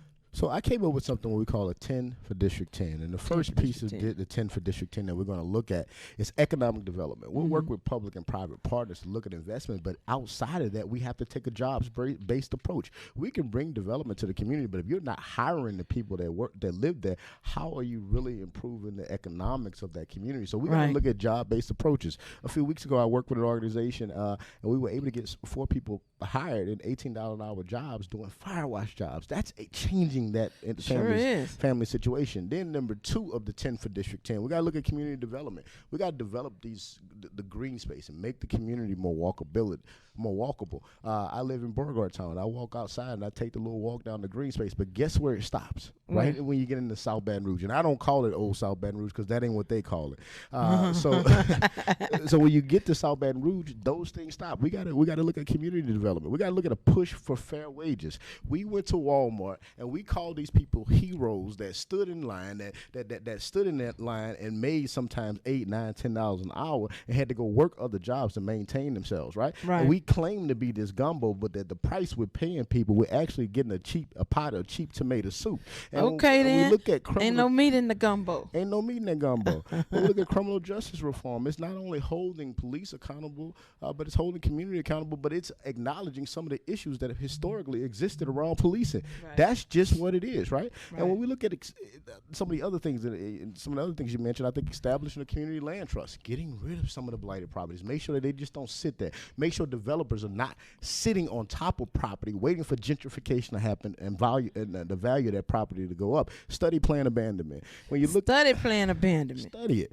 When you look at homelessness, and we know some of the things that come around that, right? And that's point number 6 of my plan. We got to take a look at coordinated entry and our services, like you talk about those plans. Are they being implemented properly? And do the people in those positions actually have the skill set to carry out the successes of those interventions, right?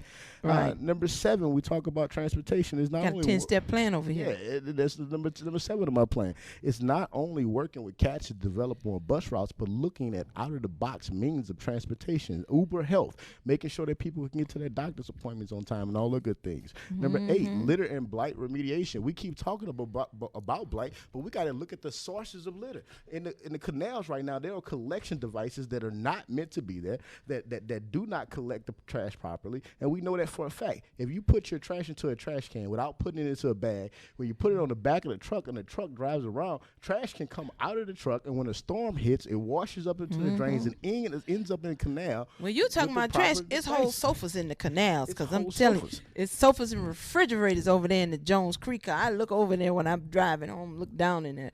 whole commercial refrigerators just thrown down in there. And not just, and it's been there. Not sofas. They found a car.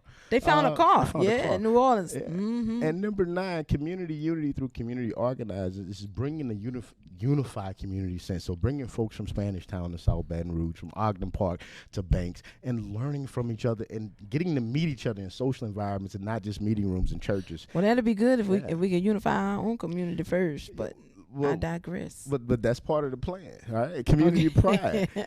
You know, yes. I remember growing up on what we call Boulevard Bottom, right? And my grandmother used to sit me down and tell me how Louisiana Avenue used to be called Africa Street. And we developed that pride because we understood where the communities come from. And I wanted to bring some of those things back in what we call an internet training series, where youngsters can sit down in front of a community and learn the history of where they grew up. Sit at the feet of wisdom. Yeah. Sit at the seniors' feet. Yeah, and I have a ton of respect for my opponents, but I grew up here. This is home, and this just means something different to me. So when folks ask me how can I juggle, I tell them stay out my way because we're gonna change this. He said move, get out the way, get out the way. Okay, look, I'm gonna give you a couple of more minutes and let you wrap it up. You can say, give them your platform, give them your information, how they can contact you, how they can, reach out to you, and go ahead. So I gave my platform succinctly. You can reach out to E. Collins, the letter. You got that on the website somewhere where they can read it? Yeah, it's on my website. All right. 10 for District 10. E. Collins for District 10 .com. E. Collins for District 10 .com. You can go there. You can go to my Facebook page. We're up there. Eugene Weatherspoon Collins or Eugene Collins. All right, now, so you're gonna have a bunch of seniors about to become your friend. Get ready. Do that. Get ready. And not only that, for the seniors that are listening, don't go to the website. Call me 225-288-9589. That's my cell phone. Slow that down. Say it again, because they going to call. 225-288-9589. You can call me direct. There you have it. He put his phone number out there for your seniors. Good luck to you. Thank you. Thank you for coming. Thank you for offering yourself up for public service. And thank you for all that you do, to be a voice for our community through the NAACP, at heart, and all other things. Our paths cross. We don't get to work together often, but when we do, it's always been successful. So thank you for all that you do. Thank you for having me. All right, appreciate it. All right, up next is, I can't read that, Quentin Anderson. Up next is Quentin Anderson. All right, seniors, keep tuning in, because at the end, I'm giving away a Chromebook. We're giving away a Chromebook. Is this a tablet or a computer? Chromebook computer. It looked like a...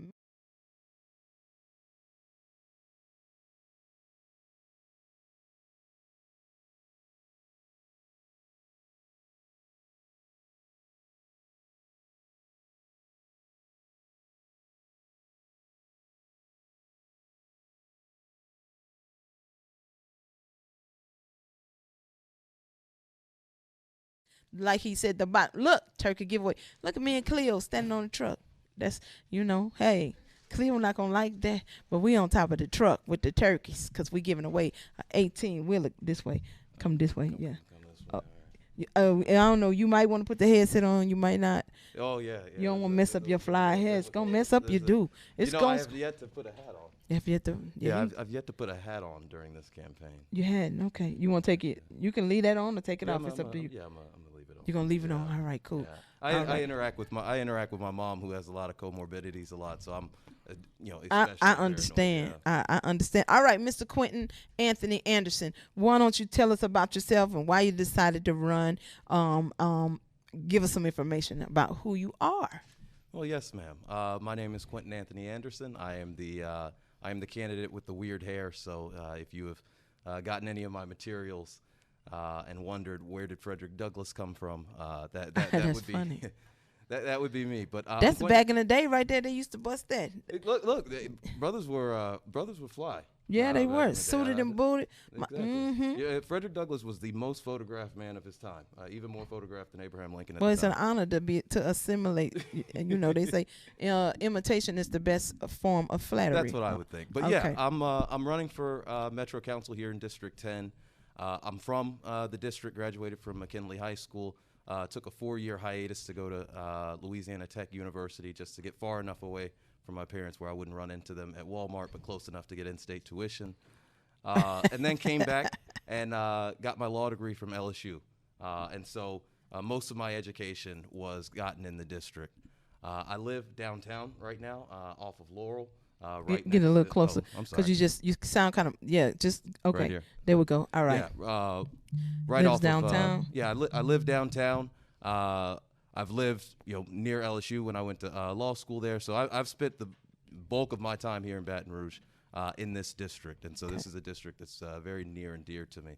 The reason I'm running, I guess it's twofold. Obviously, I have a platform, but I think there's sort of an underlying purpose, which is in a representative democracy, your council people, your representatives should be responsive to your needs, to your concerns. They should represent your aspirations and your goals. And unfortunately, particularly here in Baton Rouge, often our elected leaders are bought and paid for by large moneyed interests, whether it's your Exxons or your Exxon affiliated groups, or it's other folks. Did he say they bought and paid for? They sold themselves. Absolutely. And you straight up just called them some sellouts. And because here's the thing: is you get folks who, and this happens a lot in Baton Rouge. They run for office. They wear a nice suit. They give you a lot of word salad, but they're not actually saying anything, and they're trying to get by just sort of being smooth and having a big campaign account. But then you look at that campaign account, and that's actually what tells you what they're going to do. Because oftentimes, and especially in this district, we canvass the neighborhoods, and particularly in the black neighborhoods, people are like, for the last 12 years, we haven't had a council person. And I'm like, well, yes, you have. You've had a council, and this person got reelected twice. How is that possible? And what they'll always say is, one, they'll blame other parts of the district for electing that person. But two, what they'll say is that person comes into the district, they make these promises, but then when they get to the council, the only people that they seem to be responsive to were the people who maxed out on their campaign finance reports. And I think that's not unique to District 10. I think that's across the board. Is that just a Baton Rouge thing, or it's what? It is, because we've developed this culture that has allowed for these interests to really kind of get their tentacles into everything. Let's take Exxon, for example. Think about the last big event. Think about the last community events that you went to. It was either sponsored by Exxon or it was sponsored by somebody that had written a big check to Exxon. And so Exxon is at every single table. As a result, people are less likely to push back on some of the egregious things that Exxon has done in this community. Exxon is a large employer in this community, the largest employer in this district. But Exxon also is the #1 perpetuator of Cancer Alley, which is in this district as well. We don't talk about it because Exxon writes a whole lot of good checks. Even some of your most prominent black activists in this town, explicitly omit environmental justice from their sort of repertoire of things that they are focused on. And a lot of it is because of these conflicts of interest.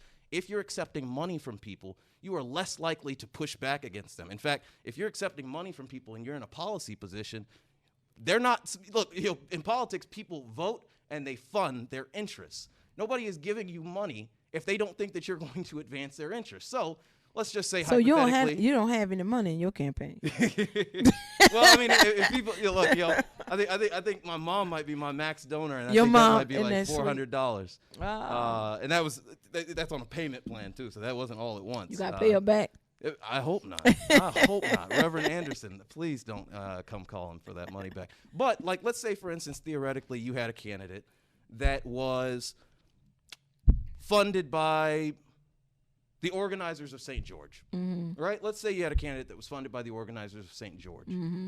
I don't care what you say on the campaign trail. When you get to the Metro Council, you are not going to be an advocate on behalf of everybody else in the parish fighting against disproportionately having to pay the bills that an incorporation effort that was short-sighted didn't think about during that election. You are not going to fight for your district. You're going to fight for St. George. And if you weren't going to fight for St. George wouldn't have given you money. If you're funded by oil and gas, you're not going to fight for accountability on Cancer Alley. You are not. If you're funded by the same people who are behind the Constitutional Amendment number 5, if you're funded by the same people who keep on saying that ITEP is the only way that Louisiana can grow, then when you get to the council, you are going to vote for all of those ITEP applications. When you get to the council, you are going to do everything in your power to make sure that companies like ExxonMobil, like Formosa, like Shell, like all of these other big oil and gas companies don't pay taxes.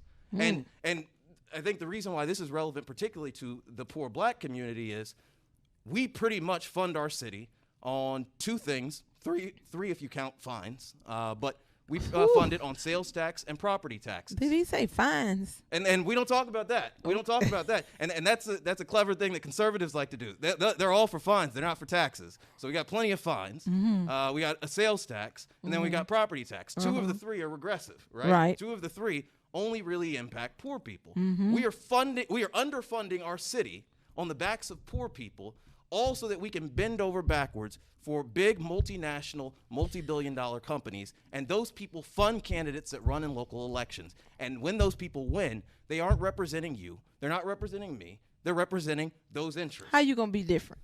Well, first off, they didn't write me a check. You know, I'm not. Lane Grigsby is not my sponsor. You don't see his patch on my shoulder, right? You don't see Eddie Risponi, who was the Republican nominee for governor last year. You don't see him boosting my campaign. If you vote, who is boosting your campaign? Who is? Well, you know what? It's I think we have like 40 online donors who have donated anywhere from $51 to about $101, and that extra $1 is to pay the processing fees on PayPal.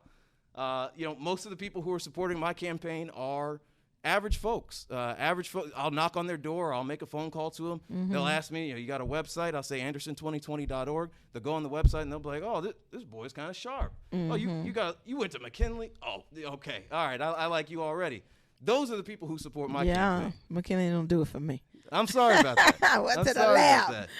Well, my little sister went to the lab. Yeah, absolutely. Okay. My little sister. So okay then. Well, I got an inroad. Yeah, I got enough in different buckets to pander all over. Okay, now tell me what's your plan for traffic, crime, economic development for North and South Baton Rouge, since you represent the South, and blight. Yeah, absolutely. So I'm running on a justice. We know you're not a sellout now. We got that. So tell us what's your plan.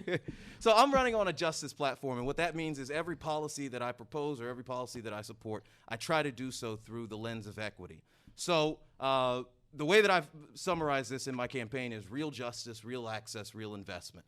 Real justice encapsulates criminal justice and policing reform. The first thing there that we have to do, though, is acknowledge that it is not the police department's job to reduce or prevent crime. That is not their job. Their job is to respond to crime. Their job is to arrest criminals, that sort of thing. But it is our job as a community, it is our job as a city parish government to create the conditions that reduce crime, that create the conditions that produce criminality. And so we keep on doubling down on over-policing and mass incarceration, almost $200 million. But we're not addressing poverty, because it all stems from poverty. And so if you're just going to keep doing that, and you're not going to do the things that create for a desperate community that then finds itself ravaged by crime, then all that you're going to do is you're going to keep sending the same officers there to arrest the same people for the same crimes, because if you arrest desperate people, once they get out, they're only more desperate. There are only less opportunities. So we need to start spending some of that public safety money on proven crime reduction strategies, like a year-round youth jobs program, or building sidewalks in the hood. Like going past the first 3 pages of the 21st Century Community Policing Program, right? Like going past the first 3 pages of Obama's 21st Century Community Policing program. Yeah, absolutely. And I guess it's a lot to read, but I guess we're coming down on time, and I don't want to not address some of the other things. Okay. Relative to when I say real access, I always talk mostly about public transportation reform. You don't see growing cities that don't invest in public transportation. Growing cities would not tolerate the transportation system that we have. My mom uses CATS, and CATS is an abysmal. I know your failure. mom now. I got her. Yeah, CATS is an abysmal failure, but it's a failure specifically to those that lack mobility, those that lack access, and that is disproportionately our seniors. So what I want to do is I actually want to invest in our public transportation system. How much more money we need to give them? Do you know how much they get in their tax?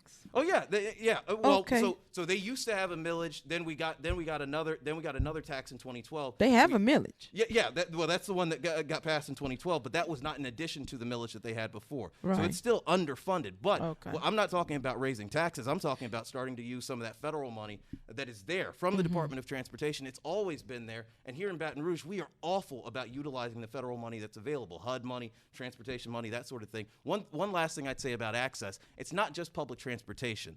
This city seems to have an allergic reaction to being ADA compliant. There are too many places in this city where seniors who lack mobility simply don't have an ability to get there. Now you're talking. There are some government buildings that don't have handicap accessible entrances, and that is unacceptable. In fact, that should be illegal. Right. We need to make sure that our entire city is built through the lens of every citizen. Just because you are aging doesn't mean that you're relegated to a second-class form of citizenship. That's unacceptable. So we need to make sure that every building, particularly if it's funded by the government, needs to be handicap accessible. My mom a few years ago broke both of her ankles out in Lafayette. And so for a few months, she had to move into my apartment. This was when I was in law school. She had to move into my apartment. She couldn't walk. I had to do a lot of things for her. And as a result of that experience, I have always now seen our city, I've seen other cities, I've seen buildings through the lens of people who lack mobility, through the lens of people who are mobility compromised. And I see it as an insult. I see it as an insult that we don't build our city with in mind people like my mom, with in mind people that are in our families. Sure. So if you are in government and you're not advocating for those policies, you're not a champion for those policies, and you're not seeing the world through the lens of those people, the most vulnerable, the most marginalized, the most overlooked, then I don't think that you're doing your job right as a representative in a representative Hey, this guy democracy. gave us a whole speech. Wrap it up. Tell us why. Go ahead and tell the seniors how they can contact you, why they should vote for you. Give them your number on the ballot. Nice to meet you. Thank you for offering yourself up for public service. Thank you. I know who your mom is. You're a smart guy. Go ahead. Well, my name is Quentin Anthony Anderson. I'm a Democratic candidate for Metro Council here in District 10. You can visit my website at anderson2020.org. I'm number 125 on the ballot, but what I always like to tell people is if you're just lazy, just vote for the first person that's on there. It starts with A. Right. That's funny. So I appreciate y'all having me. This was fun. Thank you. And tell Miss Alexis we say hello. Absolutely. All right, up next, Miss Carolyn Coleman. Miss Carolyn Coleman is up next. Great job, young man. We got some smart young guys in this community, and if they don't become the council person, they surely can become something else in this city because there's room for these youth in this community. Up next, Miss Carolyn Coleman. We're looking forward to talking to her. And seniors, she taking her time. I could go ahead and get a tablet away. Let's have caller number. Can we do the tablet? The Chrome tablet right quick, Trudy. Let me get caller number 3. Please. Caller number 3. And what's the number? 225. Put the number up. Look, they laughing. Put the number up. 225. Hello. 225. Come on, give me the number. 663-2271. 225-663-2271. Let me have caller number 3. You getting a Chromebook. Welcome to the Lotus Zone. Who am I speaking with? Cut your radio down. Cut your phone down. Cut your TV down. Hello? Cut your radio down. Cut your phone down. Cut your TV down. Caller number 3. Who am I speaking with? Hello? Hello? Who am I speaking with? Caller number 3? Yes, you are. Yes. Okay. I'm Robertine Bruns. Miss Robertine, say your last name again. Browns. You got it? We got you. Ms. Browns, you just won a Chromebook. Is this a Google Chromebook? Right? The Google Chromebook. Oh, thank you. Yes, ma'am. It's a mini computer. You want it. You can hook it to your TV. You can hook it to a lot of things. You can, look, it stands up on its own. It's got a little kickstand. I'm showing it on the screen if you're looking on Facebook or on the computer. Congratulations. You can pick it up. Come see Trudy tomorrow at 2 o'clock. Anytime after 2, you can pick up your Chromebook computer. Trudy, I'm giving away a TV today because you didn't pull it out. And I got a TV, y'all. After Miss Coleman, I got a 43-inch smart TV to go with somebody's tablet for technology. October, I got a TV. Hello, Miss Carolyn Coleman.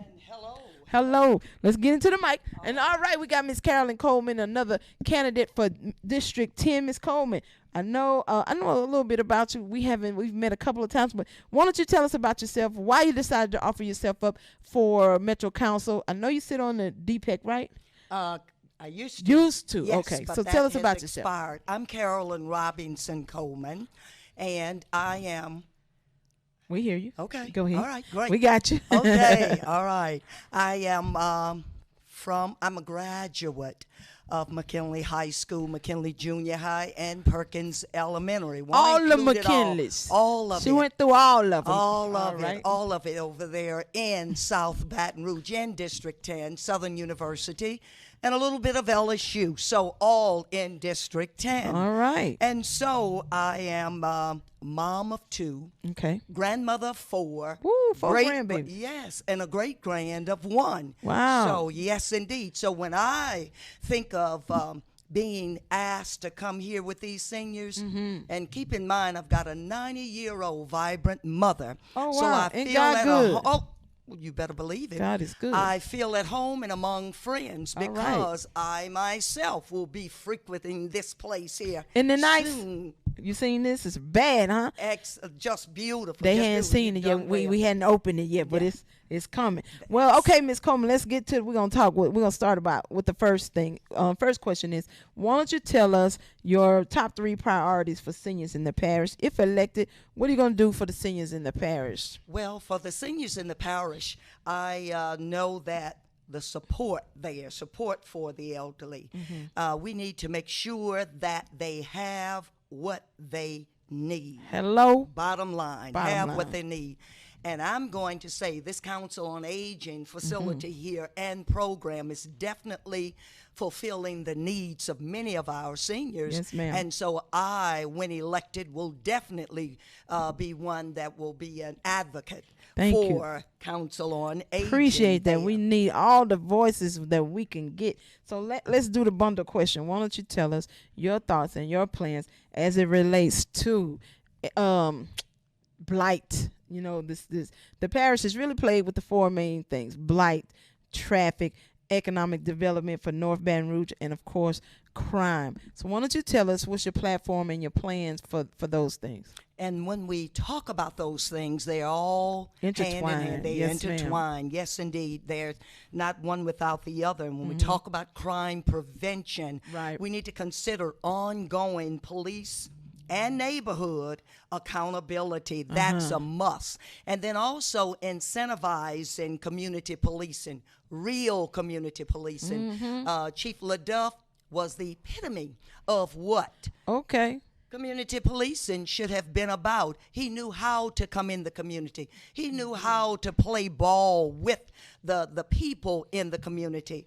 Also, we've got to have some ongoing, I repeat, Coleman talk. See, we cannot just start a thing. That's it. And we cannot just start a thing and then quit. Can't quit it. Gotta finish it. Can't be quit until it's finished. You can't quit until it's finished. It's just like we've been taught the same thing that it takes to get it. It got to be that same thing take to keep it. And our conversations must be ongoing. Also, you've got to collaborate, you all. There is no way that I can do all of this by myself. And if I'm real with this thing here. Keep it real. Keep it real. And when you see me, that's what you see. You don't want any truth? Don't talk to you. Don't ask me. And so with that being said, economic development and sustainability. See, it's one thing to develop a thing, but sustaining it, job training, creation, job creating, mentoring, and partnering with small business and bigger businesses. The small business need to be mentored. Yes, we need to know. And that's something that I find that we are afraid of, mentoring, not just in this business arena, but in a lot of period, in a lot of things, even in this political arena. Yeah, because we don't want you to take it from us. If we ain't going to teach you how to take it, I ain't going to teach you a thing if I feel like you're going to take it from me. That's the problem. But you know what that is? That means that you're insecure. No, what that is you're not sure-footed about who you are if you're not able to mentor someone to take it on after you off the scene. No, what it is you're not sure of whose you are. Because if God got a thing for you, it's for you. I could teach you everything I know and you still can't do it because it ain't for you at the time. Right now it's for me. But see, that's the problem. I don't mind teaching anybody how to come over here and run the Council on Aging. But right now it's my purpose in season until it's not. right? So that's the problem in Baton Rouge. We don't reach out and, back in the day, they used to pull the next man up. We don't do that anymore. We don't do that anymore. Right now, I'm going to kick you over because I got to keep going where I'm going. Keep going. Step over you and your whole family. And most time you ain't doing nothing. And you ain't doing but running your mouth. Doing nothing. Talking loud and saying nothing. And saying nothing. Collaboration with the educational institutions, y'all. That's very, very important. When you see me, you see a passion for children and for the elderly. My mom is 90 years old. That's a blessing. Yes, it is. And when I tell you she's a vibrant 90-year-old person, yes, she is. Okay. And so, and I think that, no, I know. See, some things I think on, some things I know. Straight up know. Yes, I know. And though that population goes hand in hand because they can learn from each other. Right. They grow from each other. Healthcare provisions, that's very important. Accessible community health care. You cannot have too much of that. That's Develop and address the needs of the total person there. When we talk about health care, we're not just talking about going to the doctor. We're talking about being able to eat healthy, being able to walk, being able to, if there are some of us that can do some running, but the total I ain't doing no running. Oh, yes, you will. and then mental health. So the total person there. And then this community blight. It is real. I have walked this entire district. I've walked this district from Goria Avenue all the way up to the field between Mills and Flicker. And so the blight that's there is ridiculous. And so we must hold folk accountable.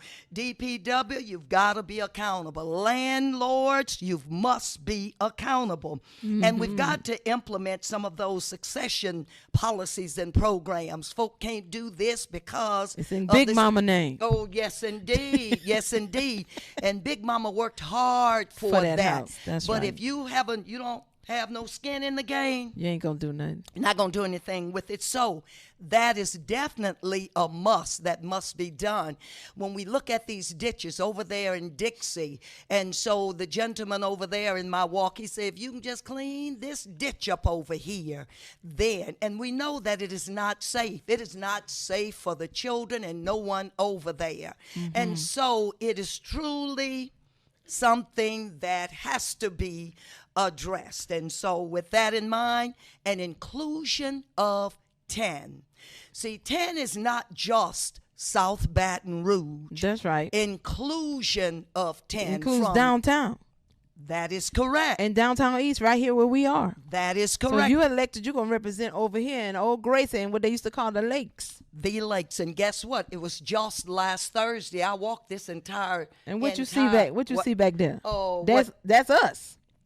All right, now you see the breaking ground back there. That's us. Yes. That's gonna be the new admin building, and then right across the street from all those blocks, Lotus Village, 116 senior housing units. That's the Council on Age. That's your taxpayer dollars at work right there. Yes, indeed. Yes, ma'am. Indeed. Growth. But yeah, Growth. so District 10 is really long and spread out, and so it's more than old South Baton Rouge and regular South Baton Rouge. It goes the other direction too, does it not? That is correct. That is ma'am. correct. Yes, I'm ma'am. talking about, you're talking about Banks area. You're talking about up in the field. What we were. That's right. Go all the way to the field. All the way to and the Choctaw corridor. That is correct. Yes, and ma'am. so all of that is. So my question to you is, how, if elected, how will you work on that racial divide and putting all of this, bringing everybody together? Because we got a lot of infighting going on in our community and with other communities. How are we going to bring all that together? And then there's a lot of fighting on that council.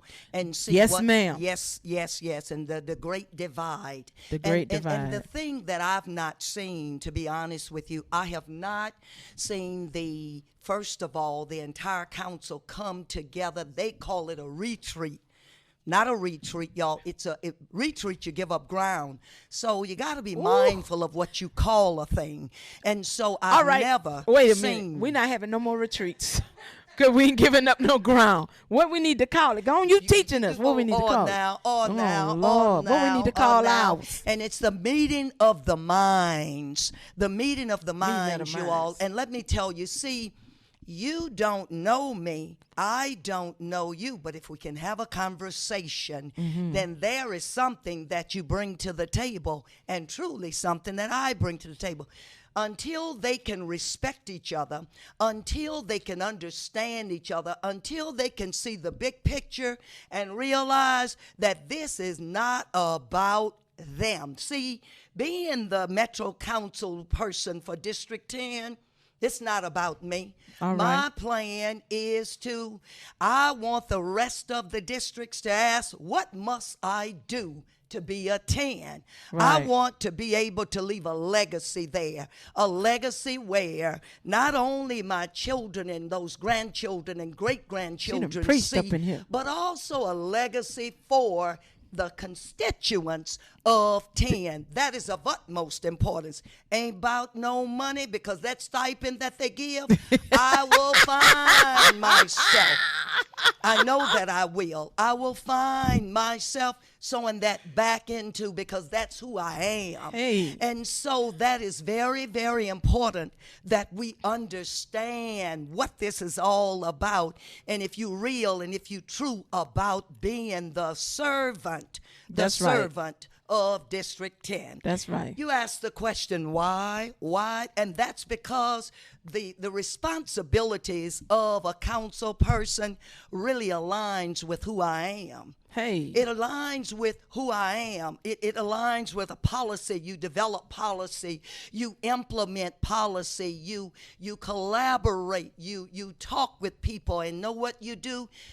My grandmother always told me you have 2 ears and 1 mouth, so you listen more than you talk. That is very, very important. And collaborative efforts is going to be the key to all of this. I dare not come into your house and tell you what I think need to be done, but I've got to be able to listen to each one of these precincts, and there are 23. And believe you me, I've had conversation as we walk. We walk down to the precinct. We talk, and we've had conversations with the people, with the constituents in the different precincts. And so that's why I want to be a part of District 10. And ain't nothing to say but drop this mic on the table. She done dropped the mic. Look, you got my staff back there about to stand up and clap. She done preached this and laid the speech out in here. And this lady right here, Miss Carolyn Coleman, District 10. You got anything else you want to say? You left it all out there. Anything else? I think you left it all out there. This is real to me, you all. Real. This is real to me. This is not a fly-by whatever to inform me. And so, and let me tell you about me. I can vote for myself in 10. Ooh, somebody can't vote for themselves. She's talking about. Okay. I can vote for myself in 10. All right. You look at the records. I'm a homeowner in 10. I'm right on the corner of East Boulevard and Mayflower. That's me in Beauregard Town. That's me. That's you right there. And I've been there, right there, for 23 years. So I'm not a fly-by-night at all. Okay. And so what I want to say to the seniors is that you can, if you want to get on this web and get in touch with me. That's Carolyn Coleman. Get on that web. District 10, Carolyn Coleman, District 10, Coleman District 10 at gmail.com. Email her at the Gmail, all right? Carolyn Coleman 4 at yahoo.com. At Yahoo, so you can hit her on Yahoo. But let me tell you, I'm going to give you my number because I don't like giving folk runaround either. All right. And that number is 225-456. Write it down for me. 7505. Again, one more time. 225-456-7505. And my number on the ballot is number 127. 127 on the ballot. Thank you so much for coming, Miss Coleman. We appreciate it. Last but not least, Miss Marquita Cottonham is our last candidate for District 10. Miss Coleman done preached the benediction in here. I don't know why she coming in here. Miss Coleman ain't leave no room and no air in the room for nobody else. But we got Miss Marquita coming up next. Thank you, Miss Coleman. Thank you so much. Great job. All right. Y'all get her number because we're going to let her come to not the retreat, but our new meeting of the mind. She said, we retreat mean we're running. We got to go the other direction. Huh? Yo, we on live. Let's get Miss Marquita. Come on, Miss Marquita is up next, and then we're going to wrap this thing up. Let's go on and let me take the call. Let me do the call now for the TV. Let's go ahead and take the call right quick. What caller we want to do, Trudy? Let's do caller number 4. Caller number 4, you are going to get a 43-inch flat screen TV if you're listening.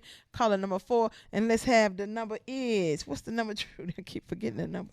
225-663. 2271. 225-663-2271. Caller number 4. Here we go. Cut your radio down. I already can tell it's loud. Welcome to the Lotus Zone. Who am I on the phone? Who am I speaking with? Hello, Lotus Zone. Cut. Huh? That's you calling number 4. You not talking. Cut your phone down. Cut your radio down. Cut your TV down. That's you. Who am I speaking with? Hello, Lotus Zone. Lotus Zone. Who am I speaking with? Calling number 4. Yeah, you calling number 4. Who is this? Faith Buckles. Miss Buckles? Faith Buckles. Mr. Buckles. All right. Yes, ma'am. What center you go to, Mr. Buckles? Ma'am? What center do you go to, sir? Oh, Charles Kelly. Charles R. Kelly. All right, Mr. Buckles, you want a TV today. You want a TV. I want a what? A TV, a smart TV, Mr. Buckles. A smart TV? Yeah, 43-inch smart TV. Oh, boy. Oh, yeah, Mr. Buckles, don't be so excited.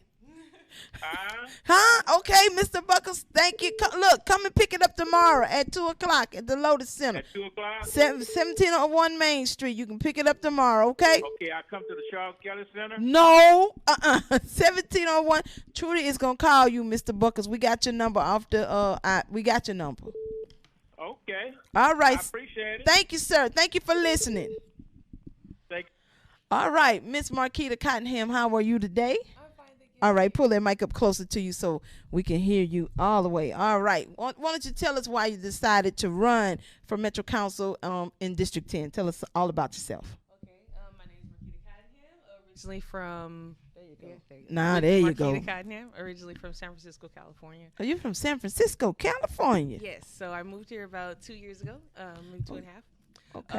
And so I instantly noticed the difference in between California, San Francisco, and Baton Rouge.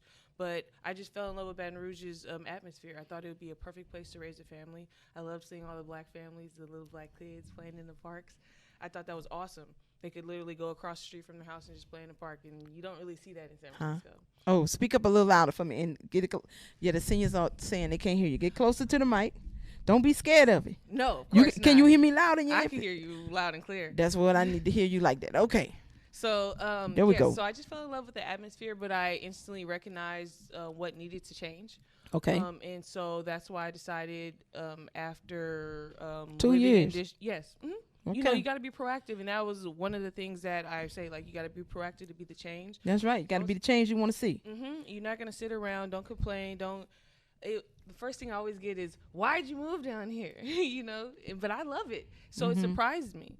You know, I love it. So when people say that, I want them to love it too, because they're born and raised here. Right. And so I definitely decided. And if they don't love it, they can move. Ain't nothing holding them. Nobody holding you here. We want to keep people If here. you don't love it here, move. Make more room for us who love it here. Well, I want people to fall in love with their city again. Right. And we definitely need that. And I came here to make a change. All right. And so you're offering yourself up for public service. Yes. Metro Council District 2. Have you learned to plan the government? I believe I know the plan of government. You read it? This is big. I haven't read all of it. I know Girl, I skimmed through the you Metro got to Council. get that book and read it. It's a big book. It's a lot. And then they talk funny. They do. All those ordinances and statutes and RS, yeah. They talk funny, and it's not even like, it's not clear. I'm like, they don't want regular people to understand this. Therefore, there, as there, and wherefore, and it shall, and maybe, and possibly. That's right. That's all the laws in this state. Yes. Yeah. Yes. You got to go. Exactly. Look, though. But if you're going to be our representatives, the first thing I'm going to say to you is, even if you're not, go read the plan of government. And all the words that you don't have downright, just write them down on one side. Go back and pick them up later. Yes. All right. Now, as a Metro Council, if you are elected, what are your top 3 priorities for seniors in this parish? What you going to do with the seniors? Okay, so I'm a caregiver. All right. Yeah, I'm a caregiver out here.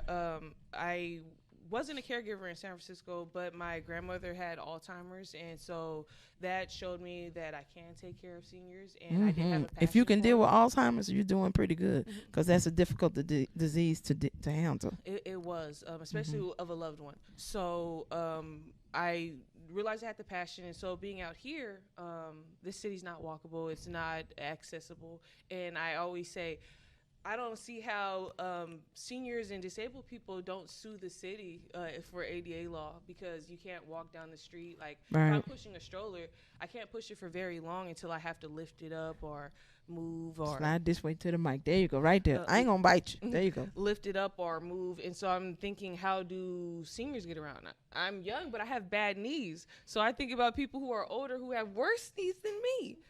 All people up knees not bad, girl. What are you doing? Some of them got better knees than me. Okay, so you want to make the city more walkable, more accessible. We need to make sure that we're deleting our food deserts and our hospital deserts. We should. You gonna build a hospital? We need to make sure that our mid-city hospital is going to be full service, and we do need to build more hospitals. I agree. In South and North Baton Rouge, because they're all in one place, which makes absolutely no sense. Right. Okay, now tell us what the 4 major issues: traffic, crime, economic development for North Baton Rouge and South Baton Rouge, where you're running, and blight. What's your plans? So for blight, I believe that we need to be stricter on finding the property owners who own the properties. We need to make sure we're not just tearing down buildings, but we're building community spaces, giving opportunities to put wealth back into the community for community ownership.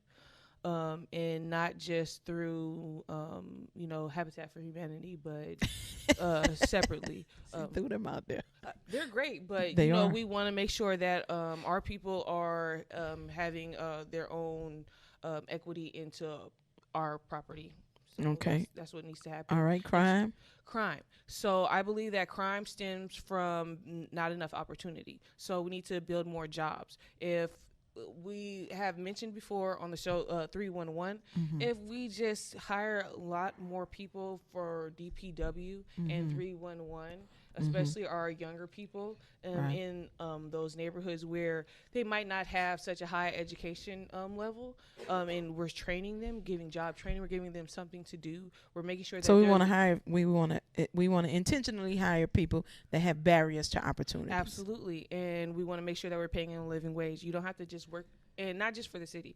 And I just feel, and I adamantly feel, that if you're a small business and you cannot pay your employees a living wage, then you do not need employees. What does the living wage constitute for you? $15 an hour. But the federal government says $7.25. And they're wrong. They're wrong. They're wrong. Even in Louisiana, they're wrong. It does not matter how cheap it is to live here. They are wrong. You most definitely can't live off of $15 an hour. But nobody mother cannot at all. Or a single father, or a single person, or a senior. But it's gonna be you're gonna do some things to change the law. I'm definitely going to work towards it. I'm one person, and the community, the Metro Council is a group of a lot of people who 12. Yeah, who want to keep it difficult, who want to keep it old, who want to keep Baton Rouge in. Not keep it old. No, what I mean by I know old what money. you mean. Yes. Old money. And we need to get out of that. We need to get out of nepotism. We need to get out of keeping it old school, and we need to modernize. All right, and if elected to the Metro Council, what are you going to do to bridge that divide and that gap between the old and the young, and between the new money and the no money, and between the racial divide? Yes, I think we do a lot of self-segregating here, whether it's racial. We do self-segregating, or we segregating purposefully? Self-segregating is segregating purposely, but I do think that happens purposely a lot out here because I've lived in other places, and so I know that it can be better. But I also think it's a system as well. But we out here like the system, and that's the problem. You think we like it? I think that people are comfortable with the system, and I think a lot of people like the self-segregating, and I think what needs to happen is more community programs that involve not just the young people and not just old people in separate programs, but all together. We need more community centers where it's just open. It's not something that you have to pay for monthly. It's something there where everyone can just go and commune with each other, play pool, jump rope, just sit in a garden, a vegetable garden. Who got time to do that? And they try to make more than $7.25. Who got time to sit around in the garden? Well, the people do. People do. Okay. So do you know the history of Baton Rouge, right? Do you believe there's systemic racism in this city? Absolutely. And so do you think that is a reflection of why there's some self-segregation happening? Absolutely. Just talking to community members, they say, well, because we weren't given an opportunity here, we made our own opportunity there. So I absolutely believe it. I've had a taste of it, even being out here for 2 years. So, and it's actually absolutely different than California. It's a totally different I'm sure. Flavor of racism out here than it is in California. I could imagine. So, all right, it's been great talking to you, Ms. Cottenham. I thank you for waiting. I'm going to give you one last minute to go ahead and say whatever you want to say to the seniors. They're listening. They're still clicking like. Tell them why they should vote for you and what's your number on the ballot. And if you have some more information you want to share with them, how they can contact you. Number 130 on the ballot. 130. And you can call me directly. All right. 225-955-5717. I'm an everyday person, and the fact that I'm a caregiver means that I always have seniors, disabled people, and people who need help in mind. And that's one of the reasons why I wanted to run, because I just felt like there's no way that the people that I care for are going to be able to get out and have a full life. They have to stay inside their house or their apartment because either it's unsafe or it's not walkable. And I'd be the one to make sure that happens. That's not last on my list. That's not something that I'm just adding because I'm here. It's because I work in the field and I work with people like you every single day. All right. Mompreneur, everyday person. Did you say mompreneur? Yes, okay. I am a mompreneur. A mompreneur, that's cute. And so small business owner, so I understand, and I work minimum wage. Yeah. Mm-hmm. I do caregiving, and most of us who do caregiving are working minimum wage. So I understand it. Yep. All right. Well, thank you. We're so glad that she came. Thank you all for listening, tuning in. You can replay it, and if you want to slow it down, you've gotten the numbers. Thank you. We'll see you on Tuesday. No, I'm going on break. Cottenham. C-O-N-H-A-M? O-N is Cottenham, not Cottenham. It's Cottenham with an O-N, like cotton in the fabric of these shirts. All right. Cottenham, Marquita Cottenham. Thank you. And listen, thank y'all. I'm going on break on Tuesday. And we're playing bingo on Wednesday. We will not have a show on Tuesday. We will go on break on Wednesday. Thank y'all for tuning in. This has been your Senior Advisory Board Candidate Series. If you liked it, if we can improve it, send us a message, send us a text, give us a call, anything we need to do. We are done with the Senior Advisory Board Candidate Series. This has been a every Sunday, Tuesday, Thursday matter for us. Thank you to the team. Thank you, Angel. Thank you, Trudy. Thank you, Shan. Thank you, Charlotte. Thank you, Miss Pratt. And thank you, The Edge and Elliot. Thank you, everybody who's worked hard on putting this together. And Tim is calling them and putting them all together. If we missed anybody, listen, we'll be back on Wednesday on bingo. We might holler at you through in between those times. We appreciate y'all. Seniors, if you like it, call us, let us know, write us a note, drop us a message, drop us an email. We out of here with Candidate Series. Now we about to go into the holiday time. It's time to get ready. Thanksgiving is on its way. We got domestic violence on Thursday. Everybody wear your purple shirts on Thursday, the 28th, to represent and support the domestic violence. Wednesday the 28th, and then on Wednesday the 28th we playing bingo, and then we getting ready to give some turkeys away and get ready for Thanksgiving. Y'all have a great day, and don't forget November the 3rd is early voting. Oh, it's voting, but we still taking you to early voting on Monday and Tuesday. You can get on the Lotus train, get on the Lotus transportation, get you a ride to the polls. Thank y'all, and we still got TVs, tablets, all for the rest of the next couple of weeks. Shan gonna be dropping them because they some tricks and treats. All right, y'all have a great day. Thank y'all. God bless. Council on Aging.